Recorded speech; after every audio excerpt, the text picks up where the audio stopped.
ਇਹ ਲੱਗਦਾ ਹੈ ਵੀ ਸ਼ਾਇਦ ਆਪਣੇ ਐਮਐਲਏ ਨੂੰ ਇਸ ਲਈ ਬਚਾਉਣ ਦੀ ਕੋਸ਼ਿਸ਼ ਕੀਤੀ ਕਿਉਂਕਿ ਸਰਕਾਰ ਦੀ ਛਵੀ ਖਰਾਬ ਹੋਣ ਦਾ ਖਤਰਾ। ਦੇਖੋ ਸਰਕਾਰ ਦਾ ਤੇ ਹੁਣ ਭਗਵੰਤ ਮਾਨ ਜੀ ਦਾ ਕੰਮ ਤੇ ਇਹ ਬਣਦਾ ਸੀ ਵੀ ਇਹ ਐਮਐਲਏ ਦੇ ਵੀ ਨਾਲ ਕੇਸ ਰਜਿਸਟਰਡ ਹੁੰਦਾ। ਜਦੋਂ ਕੋਈ ਅਧਿਕਾਰੀ ਕਹਿੰਦਾ ਬਾਹਰ ਮੇਰੇ ਕਲਾਸ 4 ਨੂੰ ਪੈਸੇ ਫੜਾ ਦੀ ਤੇ ਕਿਸੇ ਕਲਾਸ 4 ਦਾ ਲੈਵਲ ਥੋੜਾ 10,000 20,000 50,000 ਲੈਣ ਦਾ।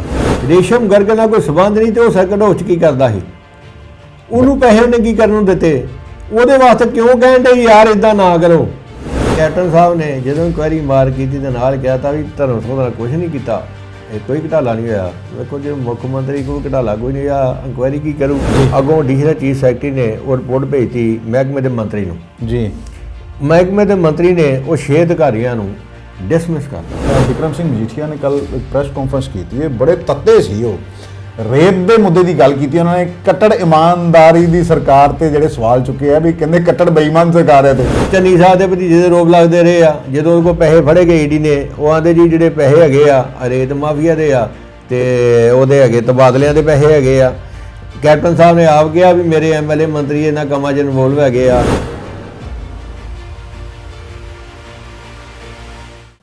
ਸਤਿ ਸ਼੍ਰੀ ਅਕਾਲ, ਨਮਸਕਾਰ, ਮੈਂ ਹਾਂ ਦੀਪਕ ਭੰਡਾਰੀ, ਤੁਸੀਂ ਦੇਖ ਰਹੇ ਹੋ D4E ਨਿਊਜ਼। ਸਾਡੇ ਵਿਸ਼ੇਸ਼ ਪ੍ਰੋਗਰਾਮ ਖਰੀਆਂ ਖਰੀਆਂ 'ਚ ਤੁਹਾਡਾ ਸਵਾਗਤ ਹੈ। ਦੋ ਅਹਿਮ ਖਬਰਾਂ ਨੇ। ਇੱਕ ਪਾਸੇ ਤੇ ਆਮ ਆਦਮੀ ਪਾਰਟੀ ਦੀ ਸਰਕਾਰ ਨੇ 6 ਅਫਸਰਾਂ ਨੂੰ ਡਿਸਮਿਸ ਕਰ ਦਿੱਤਾ ਹੈ ਕਿਉਂਕਿ ਉਹਨਾਂ ਤੇ ਆਰੋਪ ਸਨ ਮਲਟੀ ਕਰੋੜ ਸਕੈਂਡਲ ਜਿਹੜਾ ਹੋਇਆ, ਉਹਨਾਂ ਨੇ ਆਪਣੀ ਡਿਊਟੀ ਨੂੰ ਠੀਕ ਢੰਗ ਨਾਲ ਨਹੀਂ ਨਿਭਾਇਆ ਤੇ ਕਿਤੇ ਨਾ ਕਿਤੇ ਸਰਕਾਰ ਨੂੰ ਲੱਗਦਾ ਕਿ ਉਹਨਾਂ ਦੀ ਵੀ ਇਸ ਮਾਮਲੇ 'ਚ ਸ਼ਮੂਲੀਅਤ ਸੀਗੀ। ਦੂਜੇ ਪਾਸੇ ਕੱਲ ਜੋ ਕੁਝ ਹੋਇਆ, ਬਠਿੰਡਾ ਦਿਹਾਤ ਤੋਂ ਵਿਧਾਇਕ ਨੇ ਆਮ ਆਦਮੀ ਪਾਰਟੀ ਦੇ ਅਮਿਤ ਰਤਨ ਕੋਟ ਫੱਤਾ, ਕਿਸ ਤਰ੍ਹਾਂ ਵੀਡੀਓ ਵਾਇਰਲ ਹੁੰਦੀ ਹੈ ਕਿ ਵਿਜੀਲੈਂਸ ਵੱਲੋਂ 4 ਲੱਖ ਰੁਪਏ ਲੈਂਦਿਆਂ ਉਹਨਾਂ ਦੇ ਕਥਿਤ ਪੀਏ ਨੂੰ ਫੜ ਲਿਆ ਜਾਂਦਾ ਹੈ। ਰੇਸ਼ਮ ਉਹਦਾ ਨਾਂ ਹੈ। ਬਾਅਦ ਚੋਂ ਐਮਐਲਏ ਸਾਹਿਬ ਲਾਈਵ ਹੁੰਦੇ ਨੇ ਤੇ ਕਹਿੰਦੇ ਨੇ ਕਿ ਮੇਰਾ ਇਸ ਦੇ ਨਾਲ ਕੋਈ ਲੈਣਾ ਦੇਣਾ ਨਹੀਂ ਹੈ। ਉਹਨਾਂ ਨੂੰ ਕਰੀਬ 3-4 ਘੰਟੇ ਵਿਜੀਲੈਂਸ ਵੱਲੋਂ ਬਿਠਾ ਕੇ ਰੱਖਿਆ ਜਾਂਦਾ ਹੈ, ਪੁੱਛਗਿੱਛ ਹੁੰਦੀ ਹੈ, ਆਖਿਰਕਾਰ ਉਹਨਾਂ ਨੂੰ ਛੱਡਤਾ ਜਾਂਦਾ ਹੈ। ਪਰ ਇਹ ਮਸਲਾ ਇਹ ਕਈ ਸਵਾਲ ਪਿੱਛੇ ਛੱਡ ਗਿਆ। ਸ਼ਾਇਦ ਆਮ ਆਦਮੀ ਪਾਰਟੀ ਦਾ ਇਹ ਜਿਹੜੇ ਸਵਾਲ ਨੇ ਉਹ ਪਿੱਛਾ ਨਹੀਂ ਛੱਡਣਗੇ। ਹਰਸਿਮਰਤ ਕੌਰ ਬਾਦਲ, ਬਿਕਰਮ ਸਿੰਘ ਮਜੀਠੀਆ, ਮਨਜਿੰਦਰ ਸਿੰਘ ਸਿਰਸਾ, ਇਹਨਾਂ ਸਾਰਿਆਂ ਨੇ ਆਮ ਆਦਮੀ ਪਾਰਟੀ ਦੀ ਕੱਟੜ ਇਮਾਨਦਾਰੀ ਤੇ ਸਵਾਲ ਚੁੱਕੇ ਨੇ। ਬਹੁਤ ਸਾਰੇ ਸਵਾਲ ਨੇ, ਖਬਰਾਂ ਹੋਰ ਵੀ ਨੇ ਤੇ ਸਾਡੇ ਨਾਲ ਨੇ ਹਮੇਸ਼ਾ ਤਰ੍ਹਾਂ ਸਾਡੇ ਐਕਸਪਰਟ ਰੱਖੇ ਸ਼ਰਮਾ। ਸ਼ਰਮਾ ਨਮਸਕਾਰ। ਨਮਸਕਾਰ ਭੰਡਾਰੀ ਸਾਹਿਬ। Sharma ji, post matric scholarship ਘੁਟਾਲਾ ਹੁੰਦਾ ਹੈ, ਐਸਸੀ ਪੋਸਟ ਮੈਟ੍ਰਿਕ ਸਕਾਲਰਸ਼ਿਪ ਘੁਟਾਲਾ। ਤੁਹਾਨੂੰ ਯਾਦ ਹੀ ਹੈ ਕਿ ਉਦੋਂ ਕੈਪਟਨ ਅਮਰਿੰਦਰ ਸਿੰਘ ਮੁੱਖ ਮੰਤਰੀ ਸਨ ਤੇ ਕੈਬਨਿਟ ਮਿਨਿਸਟਰ ਸਨ ਸਾਧੂ ਸਿੰਘ ਧਰਮਸੋਤ। ਤੇ ਜਦੋਂ ਹੀ ਇਹ ਖਬਰ ਅਖਬਾਰਾਂ 'ਚ ਨਸ਼ਰ ਹੁੰਦੀ ਹੈ ਤੇ ਜਾਂਚ ਬਿਠਾਈ ਜਾਂਦੀ ਤੇ ਕੈਪਟਨ ਸਾਹਿਬ ਨੂੰ ਇੰਨੀ ਕਾਹਲੀ ਹੁੰਦੀ ਹੈ ਕਿ ਉਹ ਜਾਂਚ ਦੀ ਰਿਪੋਰਟ ਰਿਪਾਰਟ ਤੇ ਆਉਂਦੀ ਨਹੀਂ ਤੇ ਸਾਧੂ ਸਿੰਘ ਧਰਮਸੋਤ ਉਹਨਾਂ ਨੂੰ ਪਹਿਲਾਂ ਕਲੀਨ ਚਿੱਟ ਦੇ ਦਿੰਦੇ ਨੇ। ਹਾਲਾਂਕਿ ਹੁਣ ਸਾਧੂ ਸਿੰਘ ਧਰਮਸੋਤ ਫਿਰ ਜੇਲ੍ਹ 'ਚ ਨੇ, ਇਨਕਮ ਤੋਂ ਵੱਧ ਜਾਇਦਾਦ ਬਣਾਈ ਉਹਨਾਂ ਨੇ, ਦੂਜੀ ਵਾਰੀ ਫੜਿਆ ਗਿਆ ਉਹਨਾਂ ਨੂੰ। ਤੇ ਦੂਸਰੇ ਪਾਸੇ ਕੱਲ ਜਿਹੜੀ ਘਟਨਾ ਹੋਈ ਹੈ, ਦੇਖੋ ਨਾ, ਬਠਿੰਡੇ ਦੇ ਸਰਕਟ ਹਾਊਸ ਦੇ ਵਿੱਚ ਕਿਸ ਤਰ੍ਹਾਂ ਵਿਜੀਲੈਂਸ ਦੀ ਟੀਮ ਟਰੈਪ ਲਾਇਆ ਹੁੰਦਾ ਹੈ। ਐਮਐਲਏ ਸਾਹਿਬ ਨੂੰ ਵੀ ਬਿਠਾ ਲਿਆ ਜਾਂਦਾ ਹੈ, ਉਹਨਾਂ ਦੇ ਪੀਏ ਨੂੰ ਫੜ ਲਿਆ। ਹਾਲਾਂਕਿ ਐਮਐਲਏ ਸਾਹਿਬ ਕਹਿੰਦੇ ਮੇਰਾ ਉਹ ਪੀਏ ਨਹੀਂ ਆ, ਪਰ ਇਹ ਦੇਖੋ, ਇਹ ਭਾਵੇਂ ਉਹਨਾਂ ਨੂੰ ਕਲੀਨ ਚਿੱਟ ਦੇ ਦਿੱਤੀ ਗਈ ਵਿਜੀਲੈਂਸ ਵੱਲੋਂ ਤੇ ਅਧਿਕਾਰੀਆਂ ਨੇ ਚੁੱਪੀ ਵੀ ਸੱਦ ਲਈ ਕਿਉਂਕਿ ਬਹੁਤ ਸਾਰੇ ਐਸੇ ਸਵਾਲ ਨੇ ਜਿਨ੍ਹਾਂ ਦੇ ਜਵਾਬ ਹਜੇ ਆਉਣੇ ਬਾਕੀ ਨੇ। ਉਹ ਵੀਡੀਓ ਕਿੰਨੇ ਨਹੀਂ ਦੇਖੀ ਵੀ ਕਿਸ ਤਰ੍ਹਾਂ ਉਹਨੂੰ ਸਾਹਮਣੇ ਬਿਠਾਇਆ ਜਾਂਦਾ ਹੈ, ਹੱਥ ਧੋਏ ਜਾਂਦੇ ਨੇ, ਬਾਲਟੀ 'ਚ ਰੰਗ ਲੱਥ ਜਾਂਦਾ ਹੈ, 4 ਲੱਖ ਰੁਪਈਆ ਲੈ ਕੇ ਉੱਥੇ ਜਾਂਦਾ ਤੇ ਜਿਹੜਾ ਸ਼ਿਕਾਇਤ ਕਰਤਾ ਹੈ ਉਹ ਸ਼ਿਕਾਇਤ ਤੇ ਕਾਇਮ ਹੈ। ਇਹ ਥੋੜਾ ਮਾਮਲਾ ਦੋਨਾਂ ਮੈਂ ਚਾਹਾਂਗਾ ਕਿ ਦੋਨਾਂ ਖਬਰਾਂ ਤੇ ਰੌਸ਼ਨੀ, ਕਿਉਂਕਿ ਇੱਕ ਪਾਸੇ ਸਰਕਾਰ ਨੇ ਆਪਣੀ ਕੱਟੜ ਇਮਾਨਦਾਰੀ ਦਾ ਸਬੂਤ ਦਿੱਤਾ ਹੈ ਤੇ ਦੂਜੇ ਪਾਸੇ ਕਿਤੇ ਨਾ ਕਿਤੇ ਇਹ ਲੱਗਦਾ ਹੈ ਵੀ ਸ਼ਾਇਦ ਆਪਣੇ ਐਮਐਲਏ ਨੂੰ ਇਸ ਲਈ ਬਚਾਉਣ ਦੀ ਕੋਸ਼ਿਸ਼ ਕੀਤੀ ਕਿਉਂਕਿ ਸਰਕਾਰ ਦੀ ਛਵੀ ਖਰਾਬ ਹੋਣ ਦਾ ਖਤਰਾ। ਵੇਖੋ, ਛਵੀ ਤੇ ਖਰਾਬ ਹੋ ਗਈ, ਲੋਕਾਂ ਦੇ ਸਾਹਮਣੇ ਵੇਖ ਲਿਆ, ਵੀਡੀਓ ਵੇਖ ਲੀਆਂ ਜੀ। ਐਮਐਲਏ ਦੇ ਜਿਹੜਾ ਉਹ ਕਥਿਤ ਪੀਏ ਸੀ ਉਹਨੂੰ ਫੜੇ ਦੀਆਂ ਤੇ ਐਮਐਲਏ ਕਹਿੰਦਾ ਯਾਰ ਇਦਾਂ ਨਾ ਕਰੋ ਵਿਜੀਲੈਂਸ ਵਾਲਿਆਂ ਨੂੰ। ਜਦੋਂ ਉਹਨਾਂ ਦਾ ਫੋਨ ਖੋਇਆ ਜਾਂਦਾ, ਛਵੀ ਤੇ ਖਰਾਬ ਹੋ ਗਈ। ਪਤਾ ਤੇ ਸਾਰਿਆਂ ਨੂੰ ਲੱਗ ਗਿਆ ਕੋਈ ਐਮਐਲਏ ਇੱਕ ਸੁਖਦਾਰ ਆਦਮੀ ਸੀ, ਉਹਦੀ ਪਤਨੀ ਵੀ ਆਈਪੀਐਸ ਆ, ਨਾਗਾਲੈਂਡ ਕੈਡਰ ਦੀ, ਅਕਾਲੀ ਦਲ 'ਚ ਰਹੇ ਆ ਤੇ ਉਹ ਇੱਥੇ ਐਸਐਸਪੀ ਵੀ ਰਹਿ ਚੁੱਕੇ ਪੰਜਾਬ ਦੇ ਵਿੱਚ ਅਕਾਲੀ ਸਰਕਾਰ ਵੇਲੇ ਜੀ। ਫਾਦਰ ਦੇ ਰਿਟਾਇਰਡ ਇਨਕਮ ਟੈਕਸ ਆਫੀਸਰ ਹੈਗੇ ਸੀ ਤੇ ਇਹਨਾਂ ਦਾ ਨਾਂ ਅਮਿਤ ਰਤਨ ਕੋਟ ਫੱਤਾ ਜੀ। ਇਹਨਾਂ ਦਾ ਜਿਹੜਾ ਕਥਿਤ ਪੀਏ ਫੜਿਆ ਗਿਆ ਉਹਦਾ ਨਾਂ ਰੇਸ਼ਮ ਗਰਗ, 4 ਲੱਖ ਰੁਪਏ ਦੀ ਰਿਸ਼ਵਤ ਲੈਂਦੇ ਫੜਿਆ ਗਿਆ। ਜਿਹੜਾ ਇਹਨਾਂ ਤੇ ਆਰੋਪ ਲਾਇਆ ਘੁੱਦਾ ਪਿੰਡ ਦੇ ਸਰਪੰਚ ਆ ਸੀਮਾ ਰਾਣੀ, ਉਹਦੇ ਪਤੀ ਨੇ, ਉਹਦੇ ਵੀ 25 ਲੱਖ ਸਾਡੇ ਨਾਲ ਗ੍ਰਾਂਟ ਇਸ਼ੂ ਹੋਣੀ ਸੀ ਤੇ ਗ੍ਰਾਂਟ ਇਸ਼ੂ ਕਰਨ ਲਈ ਵਿਧਾਇਕ ਜੀ ਪੈਸੇ ਮੰਗ ਰਹੇ ਸੀ। ਉਹ ਆਂਦੇ ਸਾਡੇ ਨਾਲ ਕਿੰਨੇ ਦਿਨਾਂ ਤੋਂ ਇਹਨਾਂ ਦਾ ਜਿਹੜਾ ਪੀਏ ਆ, ਜਿਹਨੂੰ ਹੁਣ ਕਹਿੰਦੇ ਮੇਰਾ ਪੀਏ ਰਣਧੀਰ ਸਿੰਘ ਆ, ਉਹ ਵੀ ਸੰਪਰਕ ਕਰ ਰਿਹਾ ਸੀ, ਰੇਸ਼ਮ ਵੀ ਕਰ ਰਹੇ ਪੈਸੇ ਦਿਓ।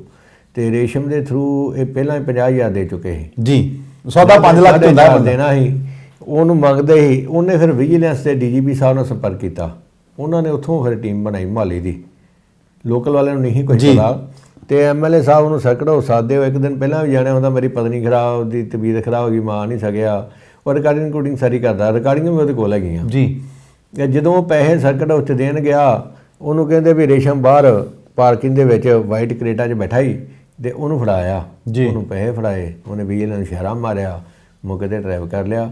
ਜਦੋਂ ਉਹਨੂੰ ਐਮਐਲਏ ਸਾਹਿਬ ਸਾਹਮਣੇ ਹੱਥ ਤੋਂ ਆਏ, ਉਹਦੇ ਕੋਲ ਫੋਨ ਖੋਇਆ, ਉਹਦਾ ਕਿ ਯਾਰ ਇੱਦਾਂ ਨਾ ਕਰੋ, ਯਾਰ ਇੱਦਾਂ ਨਾ ਕਰੋ। ਫਿਰ ਐਮਐਲਏ ਨੂੰ ਉੱਥੇ 32 ਮਿੰਟ ਬੰਦ ਕਰਕੇ ਤੇ ਪਿਛਲੇ ਦਰਵਾਜ਼ੇ ਬਾਹਰ ਕੱਢਿਆ ਗਿਆ।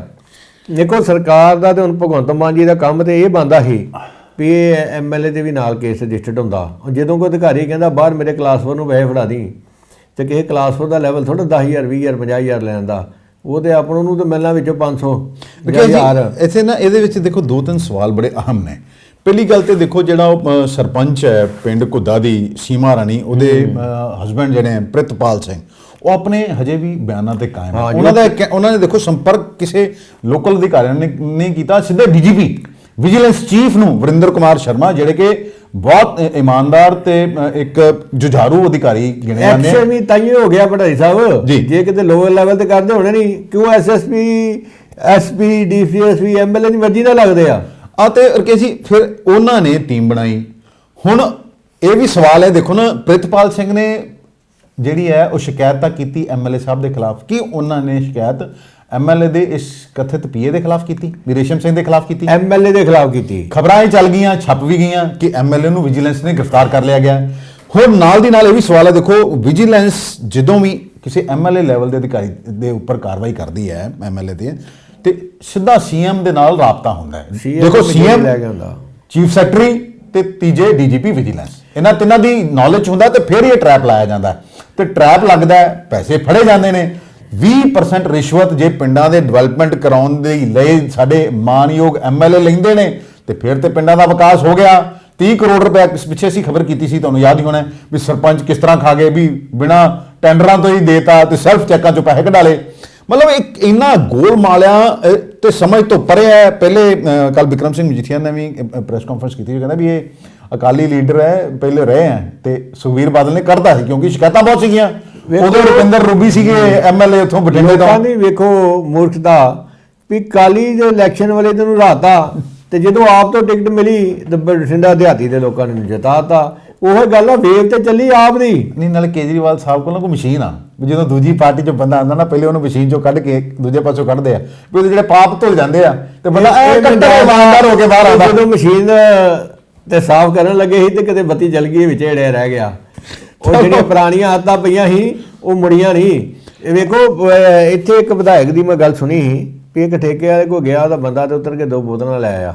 ਸਾਡੇ ਅੰਮ੍ਰਿਤਸਰ ਦੀ ਘਟਨਾ ਜੀ। ਉਹਨਾਂ ਕਿਹਾ ਵੀ ਯਾਰ ਪੈਸੇ, ਆਂਦਾ ਤੈਨੂੰ ਨਹੀਂ ਪਤਾ ਐਮਐਲਏ ਸਾਹਿਬ ਗੱਡੀ 'ਚ ਬੈਠੇ ਆ? ਉਹਦਾ ਲੈ ਜਾ ਮਹਾਰਾਜ, ਹੱਥ ਜੋੜਦੇ ਹੋਣੇ।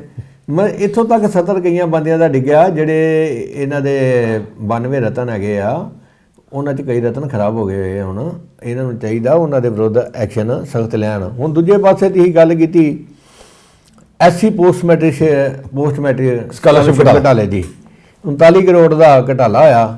ਇਹ ਕੈਪਟਨ ਸਰਕਾਰ ਵੇਲੇ ਹੋਇਆ, ਤੇ ਧਰਮ ਸੋਚ ਜੀ ਉਦੋਂ ਮੁੱਖ ਮੰਤਰੀ ਸੀ, ਮੰਤਰੀ ਸਨ ਧਰਮ ਸਿੰਘ ਜੀ ਮੰਤਰੀ ਸਨ, ਤੇ ਕੈਪਟਨ ਸਾਹਿਬ ਮੁੱਖ ਮੰਤਰੀ ਸਨ। ਇਹ ਹੈਗਾ department of social justice empowerment and minorities ਜੀ, ਇਸ ਦਾ ਘਟਾਲਾ।